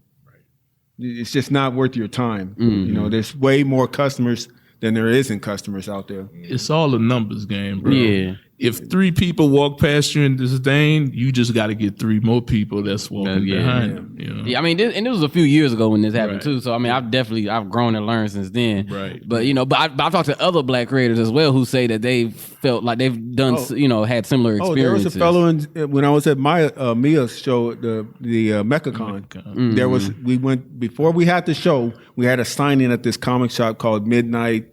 Vault to Midnight. Vault to Midnight. What's that, Midnight Marauders? I'm sitting at, That's what I was thinking. sitting at a table just like this where they let us put our spread out, right? And this brother came up to the table, black man. He said, "What is this about? What is this?" I told him the story, right? He didn't even say, "Okay, thank you." He literally just walked away and went and picked up some mainstream comics, right? Didn't even say bye, right? And then later, a little while later, someone came up to me and told me that, "Oh, that guy right there doesn't buy from Black creators because he feels quote unquote he says that we never finish our books, as if Jim Lee's never finished a book, as if Jim Lee hasn't had Arthur that Adams issue. never finished a book." Hashtag battle chase. Yeah. Joe It's a game Joe now, Madero. I mean, I can go on and on and on with people who are not Black, who have not finished books, but for some reason, in get his labeled. mind, we're the ones only not the Black finishing. ones. We're the only ones are not worthy of his money because we don't finish our books. I don't necessarily believe that excuse, but that's what he said. Well, that's what he tells himself. That's what he told someone. Right. That's an excuse. But I met him before he left the store, right? I didn't mention that to him or anything like that. I continued about my business. Hey, man, make sure you check out, let me see what, I think I said something to the effect of, oh, what'd you get there? Oh, you got X-Men and okay, cool. Those are some nice books. Well, make sure when you come back to check out my book, it'll be here in the store waiting for you. Something to that effect. Right. And make sure I stayed positive toward him. I didn't give him any shade. Yep. But I already had the information of what someone told me he said. But he doesn't know that. Information is power. And I can't let that energy seep into my soul and start projecting that out. So that's what I want to say as it pertains to Also, people like that type of not all of them, but some of them can be won over, man. There have been instances, and a lot of times you got to think of the pecan pass through. Like earlier in the morning or in the day, they might pass by your table and frown you up. You know what I'm saying? But 3:00, when it's time to go or whatever, if they like what you have, they'll come back. Some people, all congoers are different. So some people do a pass through. Some people want to talk. Some people want to show you their portfolios. They're all different. As with this gruff cat, you know what I'm saying? Like, if by Keithan being personable to him, he might have bought your book. He might have just passed back and was like, that was a nice dude, though. I don't buy Black people's books, but at the same time, that dude seemed cool. I'm going to get his book. I remember I think it was at LA Comic-Con this year, there was an older Latinx gentleman that came up, and I was like, he was just standing there. He just stood there for a while, and then he was, rubbing his chin and whatever. And then he goes, let me ask you a question. Let me ask you a real personal political question. And usually people, people shy away from politics and religion and stuff in normal conversation, especially at a con. We'd have to buy comic books and cartoons in the background and all that. And I don't shy away from that stuff. I'll talk to anybody about anything, And I said, sure, ask me what you want to ask me. And he asked me, he said, what do you think as a Black person about flag burning? And we sat there and we talked for about 30 minutes about Kaepernick and flag burning. And I told him what was real, at least, what the truth was, my truth. He told me what his truth was. And he was like, and by the end of the conversation, he was like, man, I love black people and black comics, and he was like, he shook my hand real hard, and I found out he was a veteran. And when he saw Paragon, he had to stop, and I had the toy at the table, and he was looking at With it, the and flag wrapped around his head. yeah, and he was just like, man, what's going? He wanted to know what was going on. I gave him the pitch. We talked for a long time, and I tell you, by the end of our conversation, that dude bought a $175 toy from me. Wow. And just took it and was gone. It was like, apparently this cat loves 6-scale toys, and he has a whole man cave full of them. So he was like, I'm gonna buy your toy. And he got the book, he got the toy.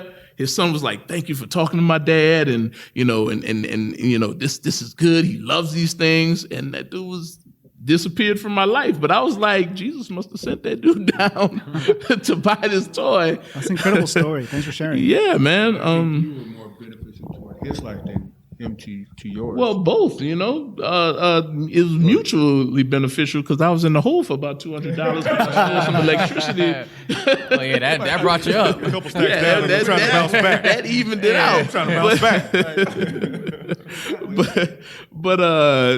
I mean, I think it was mutually. It's always mutual because people are purchasing stuff from me. That stuff I made that stuff with my hands. I made that stuff with my heart. So, but at the same time, I just say the gruffness or whatever's maybe putting you off about a consumer, that's irrelevant because you're trying to sell these things. Be nice, be personable, get in their face, call them to the table, engage everybody on anything because you're selling. Your bottom line is this $4 book needs to go home with them.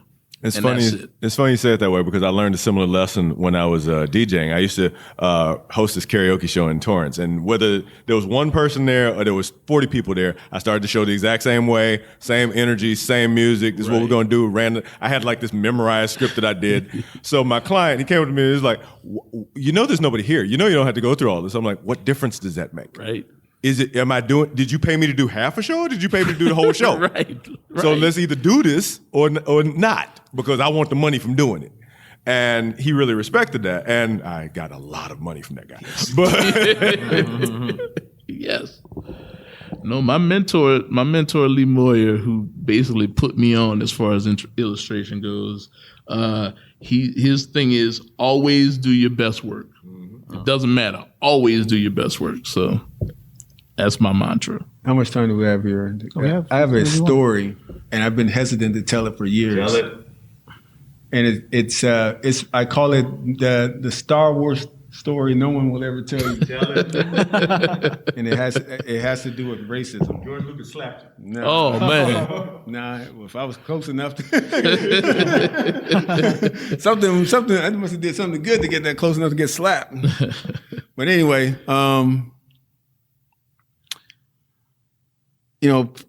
it's people say there's people out there who preach that racism is over. There's no more racism going on out there, and we're all equal and all this other stuff, right? Right.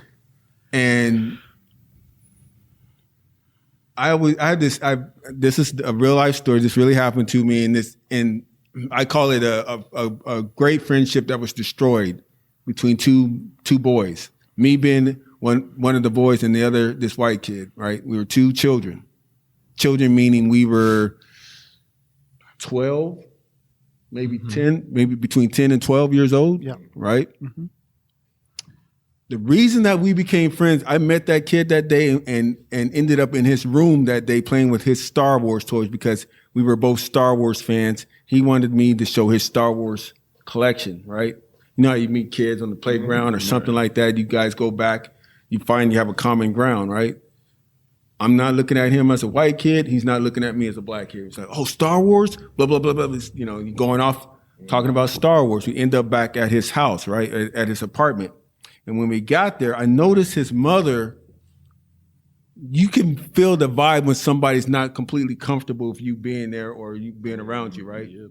And I knew it wasn't a vibe of I don't like you type of vibe. It was just an uncomfortable, like, right. I don't know about this, an apprehension. Right? I don't know if I could tell, like, in my young mind, I could tell that maybe she was apprehensive about me becoming a good friend of his, but I didn't know why, right? Other than being black, obviously, right? So anyway, we're having a good time. We're playing with his collection. I thought he had a great collection. He had more than I had going on. So because I felt uncomfortable around his mom, I figured out a way to cut this visit short. Well, I guess I should be going home now, right? So he's like, "Oh, let me walk you back." I'm like, "Okay, cool." So we're walking back toward my house, and we're still in his neck of the woods, right? We cross the street, and right a block down the street, right at the end of the sidewalk, there's some teenage white kids. All of a sudden, they're like, "Nigger, nigger." Why? And then to my friend, "Nigger lover, nigger this and nigger that," right? These are big ass kids. These are big teenagers. We're just some 10, we're kids. Little kids. I think I was about this tall, right? And I didn't say a word. I remember being scared. I remember freezing in my tracks. He was scared. You could see it on his face. So we're sitting there like, what's going to happen next? Because they looked like they were rowdy, they were aggressive acting. And so the white kid, he was like, Keith, just go home, man. Don't worry about them. Just go home. I'll see you later. You know, he was worried about my safety. He knew he was okay. Right. You could tell he knew he was okay, but he was really worried about my safety. And he was urging me to leave because I didn't want to leave right away because I've always been that kid that's like, "Hey man, I'll fight anybody." Right. That type of kid, right? But I knew I'm gonna get my ass kicked if I stick around because there's no way I'm beating like 6 teenage boys, right? Right. But I don't like looking like a coward. But he eventually convinced me to walk away. So I left. He went home. Never saw the kid again in my life. Because one, I was afraid of my safety going back to his side of the neighborhood. Mm-hmm. Two, I didn't want to. At that moment I understood why his mom was worried about our relationship. Right. And three, and I never told my mom about this. For some reason, to this day, I never told my mom that happened when I went home because I didn't want her to stop me from coming back over there if I did decide to continue our relationship. Right. Because I didn't want her to worry about, because you still want to go outside and have fun and without restriction. Right. So that one incident was something I just kept inside me. But I always thought like, damn, dude, I really like that kid. Like we really hit it off. Right. And it was destroyed because of racism. Right. From not between us, but the older people in our world, Right. And Star Wars, I'm bringing this up because Star Wars was the element that we had to bond over. Right. That's what brought us together. What impresses me about that story is you had the mental faculty to think about that and process it maturely and come up with I don't think at 11 I would have thought that way. As far as making the decisions that you made. I think it was just not. I think that was a survival instinct more than me thinking hard about it. It's just I literally felt my life was in danger at that moment. Mm-hmm. I'm a little kid. I'm scared. Right. Not because I'm afraid of people, but because like I'm literally going to get beat up if I go any closer. If I stick around. These guys they were adamant. Get your ass out of here. Right. You understand? Yeah. Right. And this was in Pacific Beach, in San Diego, Pacific Beach. Wow. When we lived there for a short time. Really? Yeah. Wow. Because my dad was Navy, right? Mm-hmm. So we hopped around a lot. So we would find ourselves in certain neighborhoods that weren't predominantly black or whatever. Right, right. So I've learned to adapt in different cultures and societies because of my dad's hopping us around the country like the way we were. But yeah, it's just, I never told my mom because I just didn't want her to feel worried about me and to restrict me from going where I please. Right. Plot twist, today that kid is John Cena. But I do wonder, that's one of those people that you wonder whatever happened to him. Yeah, wonder what, I really would like to know what happened to those teenagers. more than him. Like, I really would love to know where they ended up or meet up with one. They are in the White House. They're cops. The cops. They are politicians now. They're politicians. Now, before we move on to the Thunder Round, because I mean, there wouldn't be a Hall H show wouldn't be a Hall H show without the Thunder Round. But is there any piece of advice that you can give out there to aspiring creators, and maybe you can also add, how do you guys stay motivated, keeping up with the daily grind? My advice would be just do it. Like, just do it. Like, cause just even me being a comedian and just being a artistic, creative person, people always ask me like, man, like I'm thinking about doing this, or I'm thinking about doing this. Like a lot of my friends have always tell me, because they see me doing it. I'm like, just do it. Like, that's all I did. You know what I'm saying? Like, whatever you want to do, figure out how to do it. And then just start doing it, you know what I'm saying? Because you got to start somewhere. But saying that you want to do it, you know what I'm saying? That's not going to get it done. So, I would say just do it. Like, if you want to make a comic book, you know what I'm saying? Go on DeviantArt, find artists. If you can't draw. If you can draw every day. Get your skills tight. If you want to write, you know what I'm saying? Think of your story. Write your story every day. Think of your characters, all that stuff. So, I would say, like, just start doing it. If you want to do it, just do it. There's nothing. The only thing stopping you is you. You know what I mean? And then what keeps me motivated in the creative grind every day, man, that's actually a tough one, because like this year I kind of went through like a 9-month like artistic depression phase where I didn't want to do nothing. I didn't want to go out or nothing. I just wanted to just sit home and do nothing all day. But the thing that kind of kept me, even when I didn't even want to do it, the thing that just kept me going was just like, even though you don't feel it right now, deep down that's what you love. This is what you want to do. This is what you love to do. So, so it just the fact that I know that this is my passion and what I want to do, and I want to share it with the world, and I want everybody else to know about it, is just like, well, if sitting on my ass all day ain't gonna, ain't nobody gonna know about it if I'm sitting at home. That's right. So yeah, that's what keeps me going. Just the passion and love that I have for being a creative person. Cool. Jason? I'm a piggyback off Ruben like I've been doing the whole time. While you're going out there and doing it, the internet as it exists, at least right now, is huge. It has all the culmination of almost everything humanity has ever learned. So if there's something you're lacking while you're doing it, go to the internet and Google it and find it, and then add it to yourself. If you want to learn how to write better, go to the internet. If you want to learn how to write, if you want to learn how to create a website, that you need a website for your web presence and your portfolio, find some tutorials, man. Everything is on YouTube. There. Every tool that I've acquired for my business to be in charge of production and in charge of distribution and in charge of everything that we need to get our stuff out there, I've learned on the internet. I did not learn any of it in school. But stay in school at the same time. What keeps me motivated? Interesting. Professionals don't really have to always have motivation, and I'm not trying to pat myself on the back, but at the same time, there are many days, thank you, brother. There are many days when I don't want to do it at all. Like, I didn't want to get up and drive this morning, but the idea is that it's necessary to further the business. It's necessary to make that money. It's necessary. The money and the business keep me doing what I love every day, and it keeps me fed and warm and what have you, gas in the car. So I have to get up and do it. I can't wait for inspiration. I can't wait to feel flowery enough to draw little children. I just have to draw little children every day.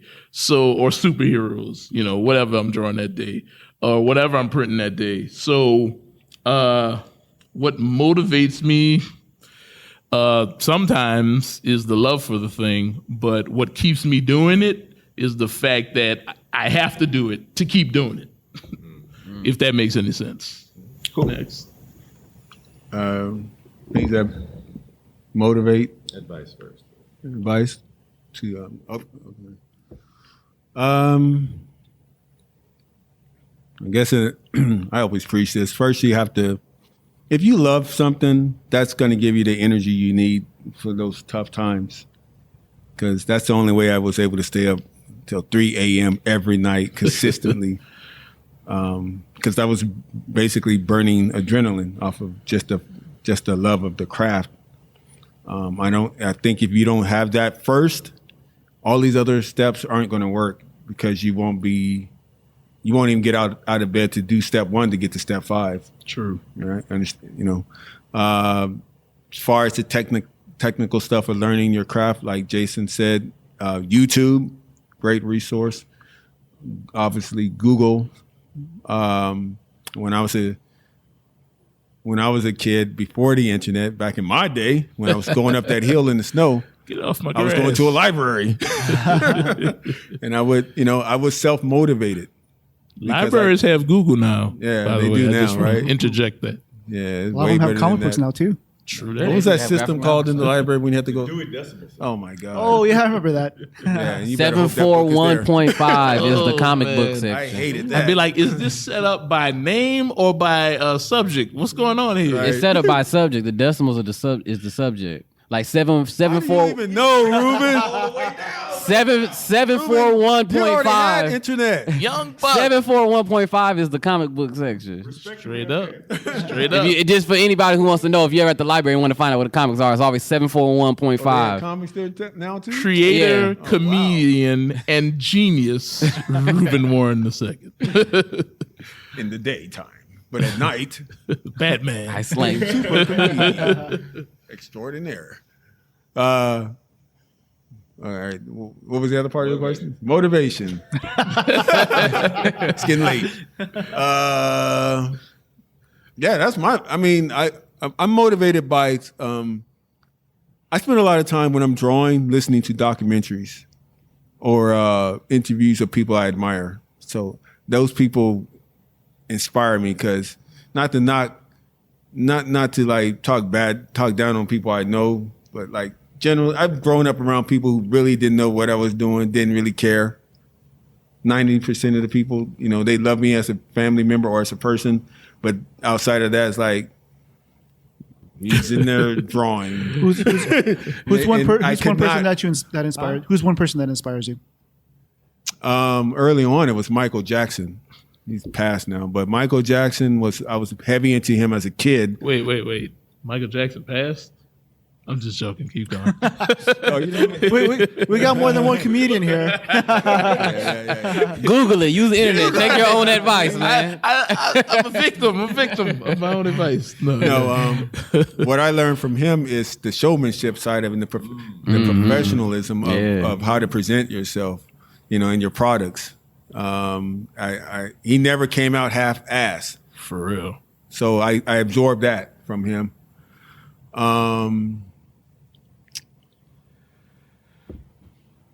The culture of hip hop, because I consider myself part of the hip hop generation because I was there when Yo MTV first came on the scene, and when Run DMC first premiered that first King of Rock rap video. Mm-hmm. Being in California and seeing these New York cats and the way they dress was mind blowing. I can't understate how mind blowing that was to me to see a performer in jeans and Adidas with fat laces or not laced at all. Like they were like, right. It was like looking into the future for me. Like these people are like, this is dope. Hip hop got into my soul immediatay. Have you ever talked stuff that they were saying? Have you ever talked to Daryl? No, I never met the man. Never met the man. Hope to. But what I'm saying is that it was like when the first rap song I heard was The Message on the school bus, second grade. And I remember feeling like, what is this? Where can I find this? How can I hear this again? It was so raw, so hard, so different and I'm still a kid now, but it was affecting me that way. It was like someone stuck a key in me and turned me on. Yeah. It was the same feeling I had when I first saw Star Wars. Like just mind meld explosion.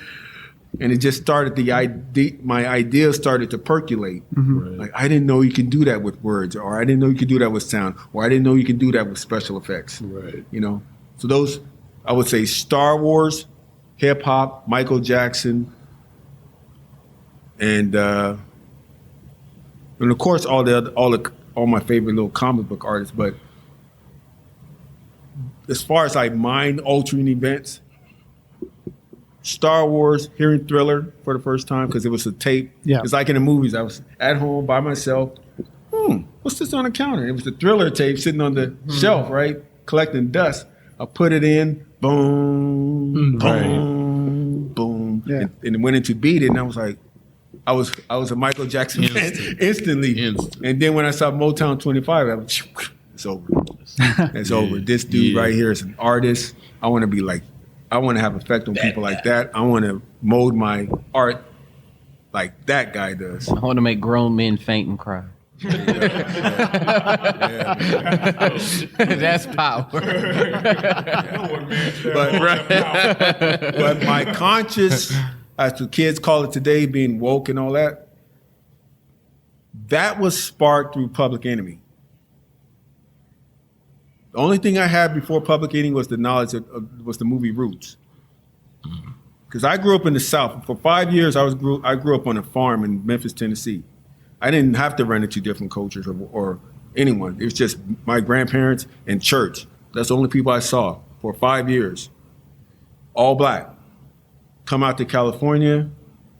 I got teased for my Southern accent. So I was a fish out of water, right? I'm starting to be introduced to all these different cultures, primarily the Filipino culture. Most of my friends were Filipino, and then the Latinos, and then you have black people here and there. There's not a lot of black people in San Diego. But the only thing that I had in my mind as far as racism went and cultural wars and all that was Roots. That was my only information about it. Mm-hmm. That was my first exposure to it. So between that movie and to the time hip hop came around, and then Public Enemy, and through Public Enemy learning about people like Malcolm X, going deeper into what Martin Luther King went through, because I was interested now. Like, I knew these names. I knew the name Malcolm X. I knew the name Martin Luther King, and some of the other black luminaries, but I did not know their story until hip hop got me into finding out about this information. Got it. Because I was right at the tip of going into manhood and starting to and coming out of high school, moving up here to LA, and then actually started experiencing police brutality. I experienced that. I didn't watch it on the news. I experienced harassment. I experienced police brutality. I experienced discrimination at the workplace. And these experiences formed who I am today. It makes me sensitive toward that. It makes me understand when I see these news reports about these police incidents, for instance, mm-hmm. I know exactly what happened. I don't need to be there. I know exactly how that went down. Maybe not the actual details, but I'm pretty 90% sure I knew how that transpired and escalated, because I went through to enough where I learned how to deal with it. I learned how not to get shot. I'm not saying I wouldn't still get shot, but I know how to de-escalate those situations because I went through it enough to have a Rolodex of go-tos to get out of this stuff, because I went through it. And so there's black people out there that see this stuff and they sympathize with it, but they don't really understand it until they go through it. Mm-hmm. You don't really understand what it's like to go home after someone physically touches you, that you did not give them permission to touch you and do whatever they want, just like this, right? But you don't just go home and go to sleep. You just don't go home and go to sleep after that. That stuff is like, you were violated. It's a little You were violated by someone who's supposed to be protecting you. Someone you're supposed to call in times of emergency. Right. You know, and it's real. So it's not like, why would we even make something like that up? I'm going to make up stories about the police today. You know, And going back to hip hop, they were talking about this stuff that's going on today, back in the 80s, 90s, early 2000s. We've been telling you these same stories from the jump. Mm-hmm. So, at this point, I'm a man on a mission to be my own man, to be my own boss, to control my own destiny as much as I can control it. But at the same time, be responsible for my community because I know what they're going through. You understand? Mm-hmm. I know what they're going through because I went through it. So I have that perspective. I understand what they're saying when they say it. And no one can take that from me. So, that's all I got to say about that. Cool. Thanks for sharing. Towards the question of advice, one of the most important things to me is something I learned from a quote by Malcolm Gladwell that it takes 10,000 hours of doing anything to master something. I spent 11 years growing up in Memphis. I was in the city, not in the urban part, in the rural part rather. And I was 8 years old when I wrote my first novel. I wrote 220 pages of college-ruled notebook paper by hand, and wrote this enormously. It's the worst. It's so bad. This story about these gods who decided to come down to Earth and experience humanity for once in a century, and they went to high school and they tried to feel up people, and it was. But then they would like lightning strike other people, and it was really weird and stupid and terrible, and it was the worst. But I learned a lot from that, and then the next thing I made was a little bit better. The next thing I made was a little bit better. But not only did I keep working at it, I finished each one of those things. I didn't leave anything like, I'll finish it later. I got through it and I finished it. The difference between an amateur and a professional is that a professional has something. They can sell it to you. An amateur is just talking. They have ideas. Can I ask you something? Sure. Was that an innate ability or did you learn that from somebody?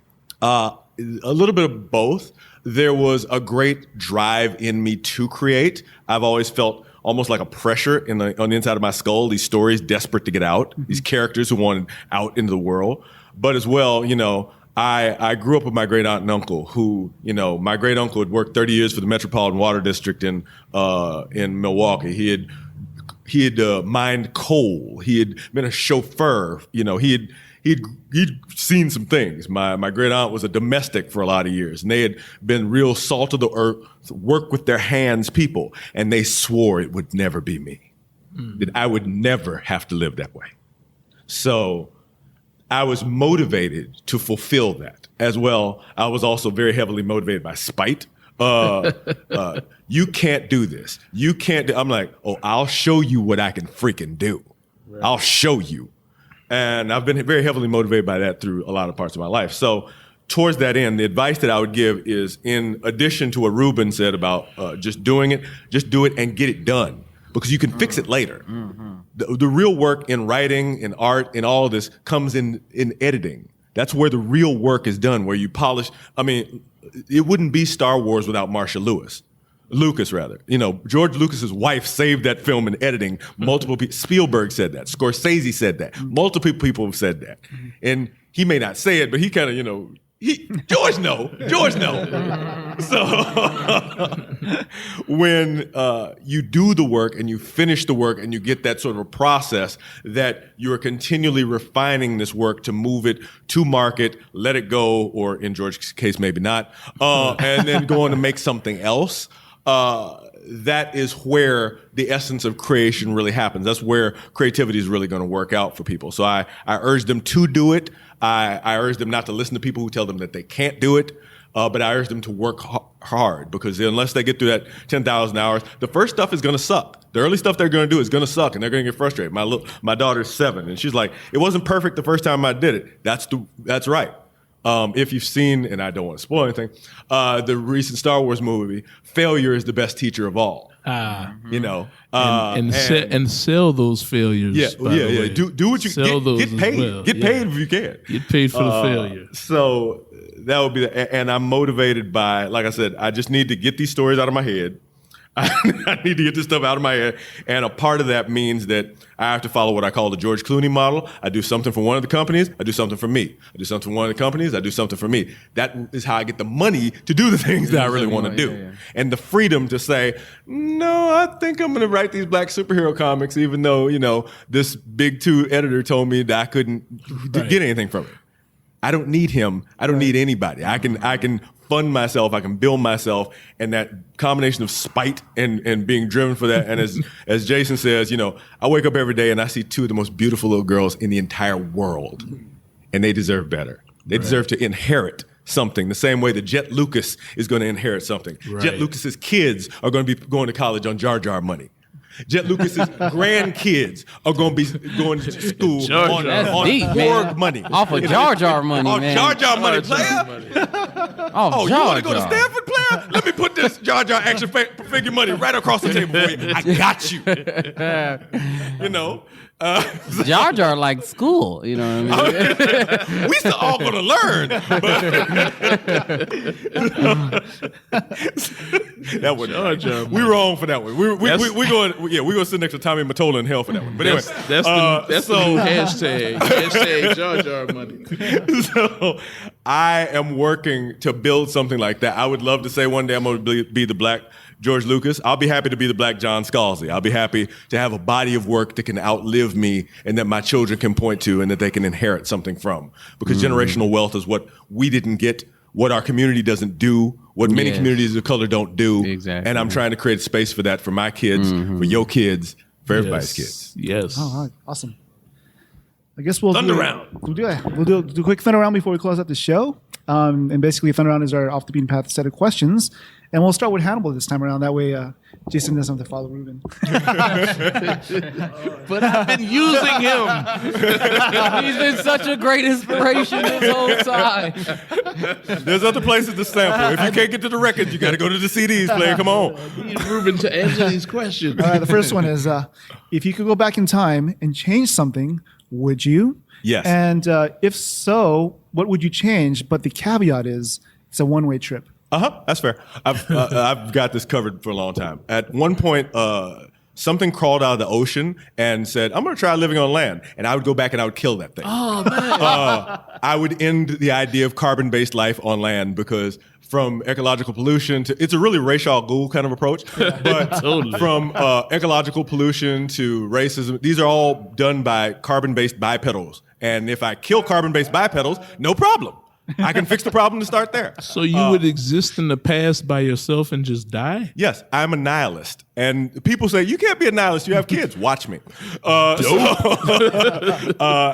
have a Decepticon logo on my car right now. I have a Cobra Commander t-shirt in my, I recognize, because people told me the good guys are the cops. The good guys are the army. The good guys are the president.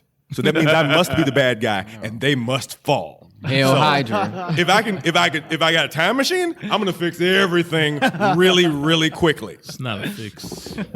It's fixed enough because the next thing that tries to crawl out after that one, I'm gonna kill that too. All right, so we all got to stop Hannibal with Terminator robots. Where's Sarah O'Connor when you need her? Hannibal is the true threat. He is Skynet. Come with me if you want to live. Oh, you don't want to live. Time machine. I'm thinking go back in time, one-way trip, and change. What would you change? What would I change on a one-way trip? That means I have to change something and live with it. Yep. Literally. Stick with it. Gosh. And you have to stay when you go back. Dang. Bruh, that's a tough one. Another round. Come on, commit. Right. Pick something. You could just say no. You can't do it. You could go back in time 5 minutes ago and change.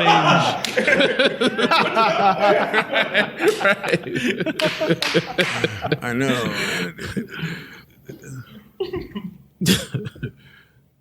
Do I have to stay the same age? Yeah. You're you. Hey, so I can't go back to my own personal timeline? Yeah. You can do that. I mean, but my age. But You're gonna be old, standing next to young you. Right. You're Oh, going to go man. back, you're going to fix whatever it is, then you got to You exist can go in that Obi-Wan time. yourself. You can Obi-Wan yourself. You can do that. Obi-Wan myself. You could off yourself and, whatever. You wouldn't fit in your old clothes. Oh wait, Mama you would would think that if you killed yourself though, you wouldn't exist. Yeah, because Unless there's a parallel timeline. Oh, right, true. I've spent a lot Because of I time think thinking about this. I think I might have gone. I would go back in time and tell myself not to go to college and keep pursuing my comic book career. Because I think ultimately I didn't want to be. I went to school for animation, and that wasn't really my passion. I think that was something I thought would satisfy my parents wanted me to get a good paying job versus me following my passion. So I think I would have been a lot happier and more successful considering what I did go through in my 20s if I would have just stuck with my guns with the comic book profession. Cool. So. There are things that I would like to go back and change, but I don't want to stay back in time. So maybe I would just go back and go back last night and tell myself, dude, go to bed. Like, go to sleep, man. And two of you to draw. Exactly.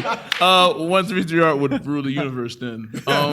Yeah, that's what I would do. I would go back, I'd tell myself to go to sleep, and then I would stay, one of me would stay home, and one of me would do the podcast, and we would get Kid Carver's #2 done. It would be amazing. That's what I'd do. Awesome. Well, to piggyback off Jason, for once. Well, for me, like I'm halfway through my 20s, so I mean, I'm still young. I got a lot of time to make bad decisions, so I don't really have nothing really worth going back and trying to change and then live with. I like where I'm at right now. Cool. All right. It'd be weird to have two of me in my house. You know what? I envy him because he's realizing what it took me almost 40 years to realize, like do it myself instead of chasing corporations and begging for them to get me the green light to do something I can just do myself. Right. I had to break that brainwashing. And it's good to see someone like Ruben, like yourself, thank you, man. come to that realization a lot sooner than I did. Yep. I second that. Yeah. It's dope. If you could have a meal with anyone, dead or alive, who would it be with, and where would you eat? Hannibal. A meal with anyone dead or alive? Yeah. A meal with anyone dead or alive. Okay, then I would have to say, yeah, I gotta go big. I would have a meal with my namesake, Hannibal Barca, the Carthaginian general who scared the hell out of Rome, because he was able to look at things and, like Karnak, see the weaknesses of them and plan around them. So I would just, I'd sit down for him with my wife, salmon, which is possibly the best food in the entire world. And I'd say, so this is what the comic book industry's like. And he would teach me how to destroy it. And from the ashes of it, Jason and Kay and me and Ruben would run it. Sarah Connor that. Okay, you can live. Nobody's scared of you, man. Who would I have dinner with? Anyone in history, huh? Yeah. Jeez. I think Michael would come first in the end. Probably Michael Jackson, yeah. Yeah. Where would you eat? Where? Yeah. At his Neverland place. He's got chefs there, so. Yeah, I pick his. I thought the dude was pretty fascinating person. Man. Like we got the media version, but I think there's a lot more going on with his head Cool.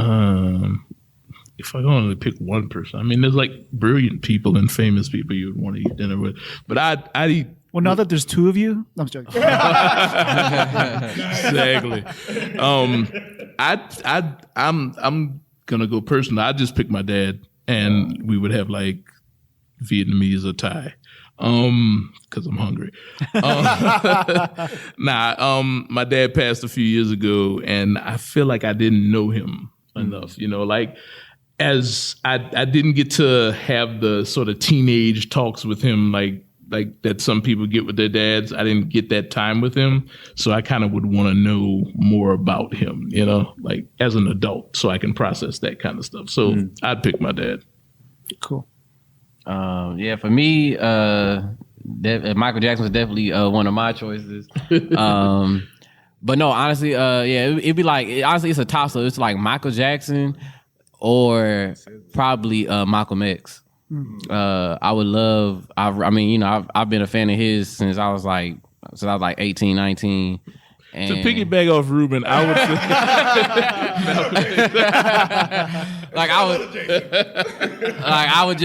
I mean, you know, I love the dude's autobiography.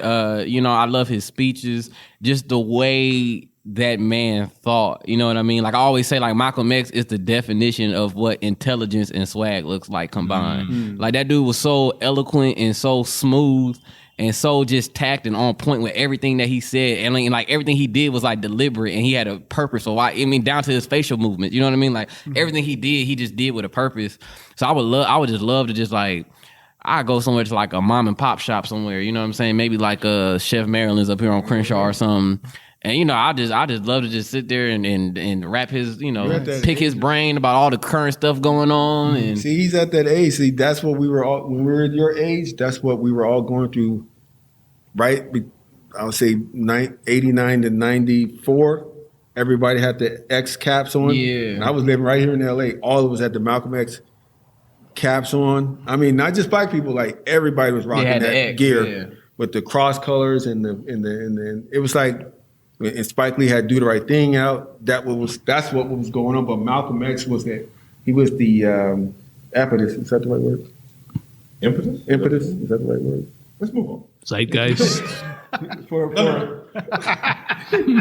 not good with words. But he was like the engine behind all of that. Yeah. He was like the hero of that moment. Yeah, like that whole era. I would love it. So like I feel what you're saying. Yeah, I just love just pick his brain and just, you know, talk and, you know, because like I said, I mean, that dude, he did more than just even talk though. He gave solutions. You know what I mean? So yeah, he's like one of my favorite people like of all time. Like he's like up there. He's like in my top 3 people. We didn't land on Plymouth Rock. Plymouth Rock landed on us. For the last question, you got Ben back there too. You want to do a shout out for? Hey, what's up, Ben? How you doing? Just in case. Well, we'll give him a shout out at the end. For the last question, it's if a Mount Rushmore of Black comic book creators was created, who would you want to be on there and why? I'm ready. Come on, let's ask one. Come on. All right, go ahead. Well, take it. Jackie Orms, first of all. I'm going to need Christopher Priest. I will need Dwayne McDuffie. And, well, I need a 4th spot. So I will go with, let's see, I'm trying to remember the first sister to write at a major level that wasn't Jackie Orms. Shoot, what was that sister's name that worked for DC first? I can't remember. I would have to do research on the There's a sister who was one of the first who was able to write more than 2 issues for one of the big 2 companies. And I feel really terrible that I've forgotten her name because there's a spreadsheet with it literally on my computer right now. My friend sent me this spreadsheet. It has, here's all the people before David Walker and Ta-Nehisi Coates that ever wrote more than 2 issues for Marvel or DC. And there's a list of 22 people. Okay. And there's like 3 of them are black women. So, I would do Jackie Orms, Dwayne McDuffie, Christopher Priest, and that sister once I look up her name and feel less horrible. Cool. I don't even know if I can answer this question because the Mount Rushmore of Black comic book creators. Mm-hmm. Well, McDuffie comes up first, just automatically pops up in my mind. But I want to add, like, can I make Milestone a group? Can that be like like one entity? It's your answer, brother.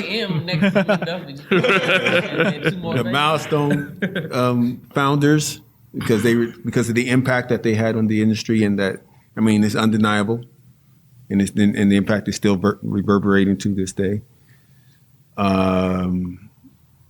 That's 4 right there, right? It's 5. It was 5. Oh, that's 5. That's 5. He did the logo. Okay. Yeah, I hate doing these things because I don't want people to feel slighted. You know. Oh my God. I don't know. What am I talking about? Personally, to me, Daewoo. Anya Bule? Anya Oh, your Bule, brother man. Yeah. brother, creator of Brother Man. Nice. Yeah, to this day, I think his stuff is dope. Yeah, that volume 1 was really good. Yeah. So definitely him. That's 3 slots. You got one more. One more.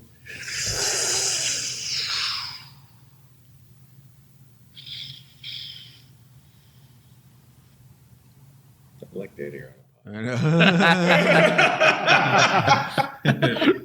know. I feel like as soon as I'm going to name somebody, and then on the way home, I'm like, oh yeah. Well, relax. So, you won't go back in time and kill yourself or nothing.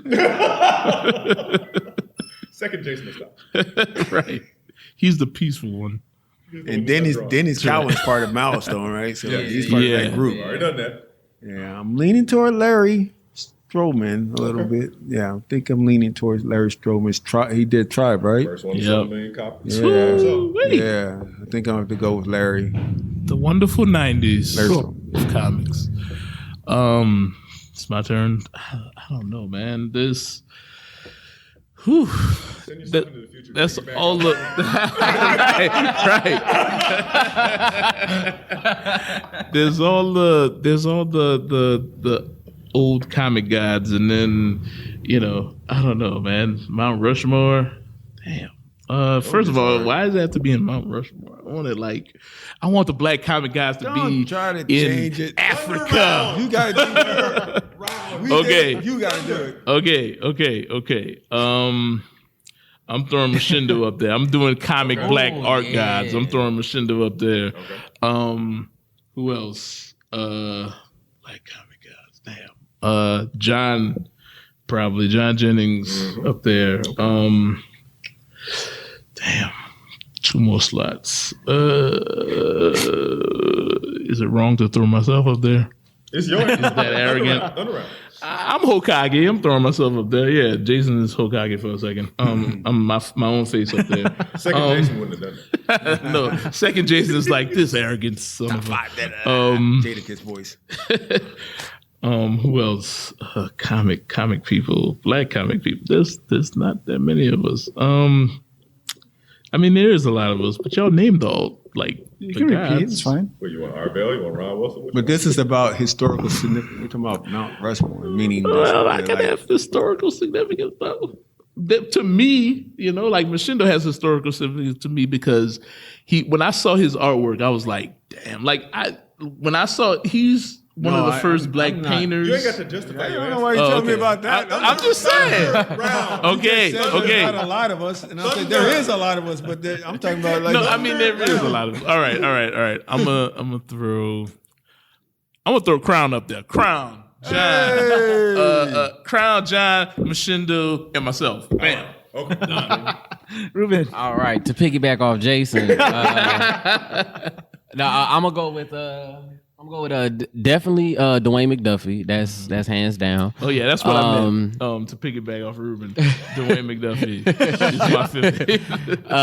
Hands down Dwayne McDuffie. I'm gonna go with since we doing groups like Keithan did, I'm gonna go with the all Negro Comics, which was the very, very first ever black produced and owned comic books. Lasted 1 issue back in the 40s. So I definitely go with them because they kind of was the pioneers of everything.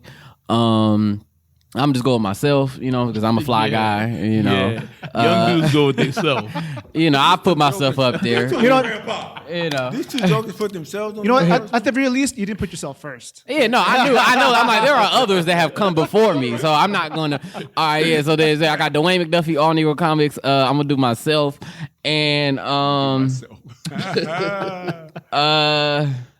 you know what? For some reason, I don't know why, but I'm gonna put Roosevelt Pitt up there because I just love Purge. I love Purge. It's a dope ass comic book. I'm loving it. So I'm gonna put him up there. Oh wait! I wanna remove myself for arrogance. Second Jason gave me this idea just now. I won't put Spike Troutman up there. Spike Troutman made $1 million. this year off of Kickstarters and her projects and how, just brilliant she is at marketing herself. So Spike Troutman is on mine. Cool. I guess before we're going to close the show, but I want to give you guys a chance to sort of rep your projects and your social media so people know where to find you. Hannibal, you want to go? You can find my new series Scoundrel from Wonderman Comics on Amazon right now and on Comixology on December 20th. You can find my other miniseries from them, Irrational Numbers, which is a vampire historical fiction story. That's also on Amazon and Comixology. At the Operative Network, every week you'll find free webcomics. We're about to close Men Through the Anger of Angels, and we're still working through Project Wildfire Street Justice. You will also find me every week on Comic Book Resources with the Buy Pile on Thursdays by around 11:30 a.m. Pacific time. And I feel like somebody's going to be mad at me for forgetting something, but they're not here. So moving on. All right, my name is Keithan Jones, the owner and founder of Kid Comics. That's kid-comics.com. I created the book called The Power Knights. It was written, drawn, and colored by me. I also have a co-writer, Chris Ward, C.R. Ward, who's on board. And we are currently working on issue 4. Issues 1 through 3 are available at kid-comics.com or Comixology. I can be found on Facebook, Kid Comics Online. Twitter is, get this right, Kid Comics KJ. So you'll find that on Twitter. Like I said, Facebook.com is Kid Comics Online. Kid-comics.com is the main website. There's also other titles on the Kid site, such as Purge, as mentioned by Ruben, by Roosevelt Pitt, The Dragonfly by William Tenner, and Vegas Baby by Chris Ward. And that's it. And I hope you guys check us out and read our books and grab a copy for yourself. Cool. I'm Jason Reeves, illustrator / publisher at 133art.com and 133art Publishing. We do our series One Nation, 5 issues up, available for sale on Comixology, Peep Game Comics, and at our site, 133art.com. Another series, our all ages series, Kid Carvers, about twin genius engineers. We have partnered with Peep Game Comics to do print on demand for their digital vendors. So now if you go to Peep Game Comics, you can get Harriet Tubman Demon Slayer in print and in digital. And 133 Art provides the print copies of those. And on social media, we are basically at 133 Art on everything, Facebook, Twitter, Instagram, what have you. So if you want to see a bunch of pictures of my son on my social media, you should go to there. Yeah, it's worth it not to see drawings, to see him do things. So 133art.com is the hub. Check us out.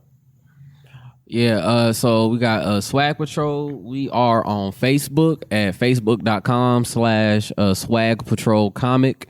You can get us you could buy the first issue on Peep Game Comics, get you a digital copy, and hopefully print real soon with Jason.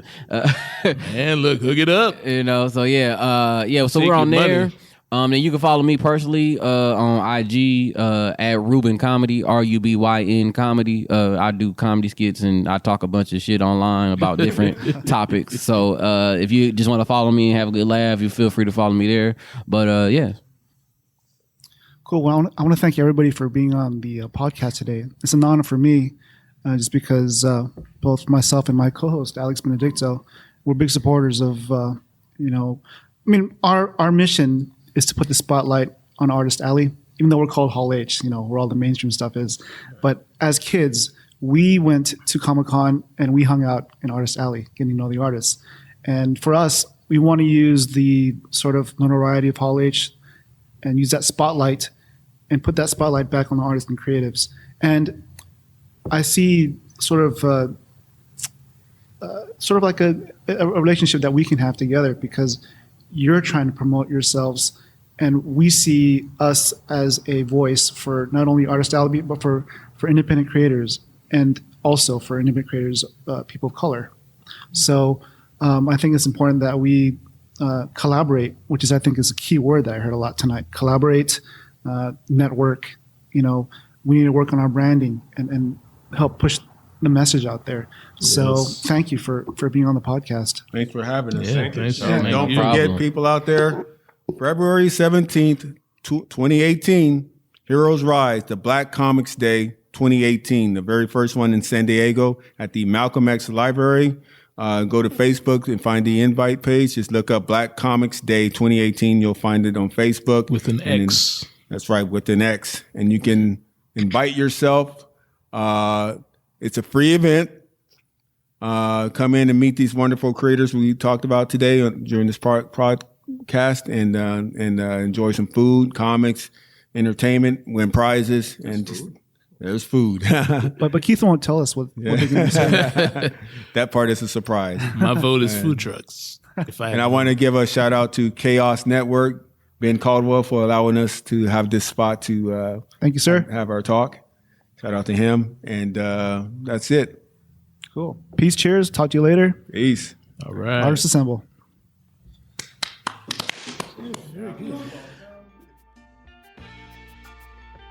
Thank you so much for listening to this episode. Alex and I are honored to be part of the inaugural Black Comix Day 2018, so please follow the hashtag Black Comix Day 2018. It's BLKCOMXDAY 2018 for the latest updates. A huge shout out to our guests for this episode, Keithan Jones, Ruben Warren, Jason Reeves, and Hannibal Tabu. Also, thanks again to Ben Caldwell and Chaos Network. I think this episode was about as long as Star Wars The Last Jedi, so I appreciate all of them for taking the time out of their busy schedules to spend a few hours with us. Did you know? Aside from iTunes, Google Play, Stitcher, and TuneIn, The Holiday Show is now on Spotify, so there's no excuse to not be a subscriber to our show.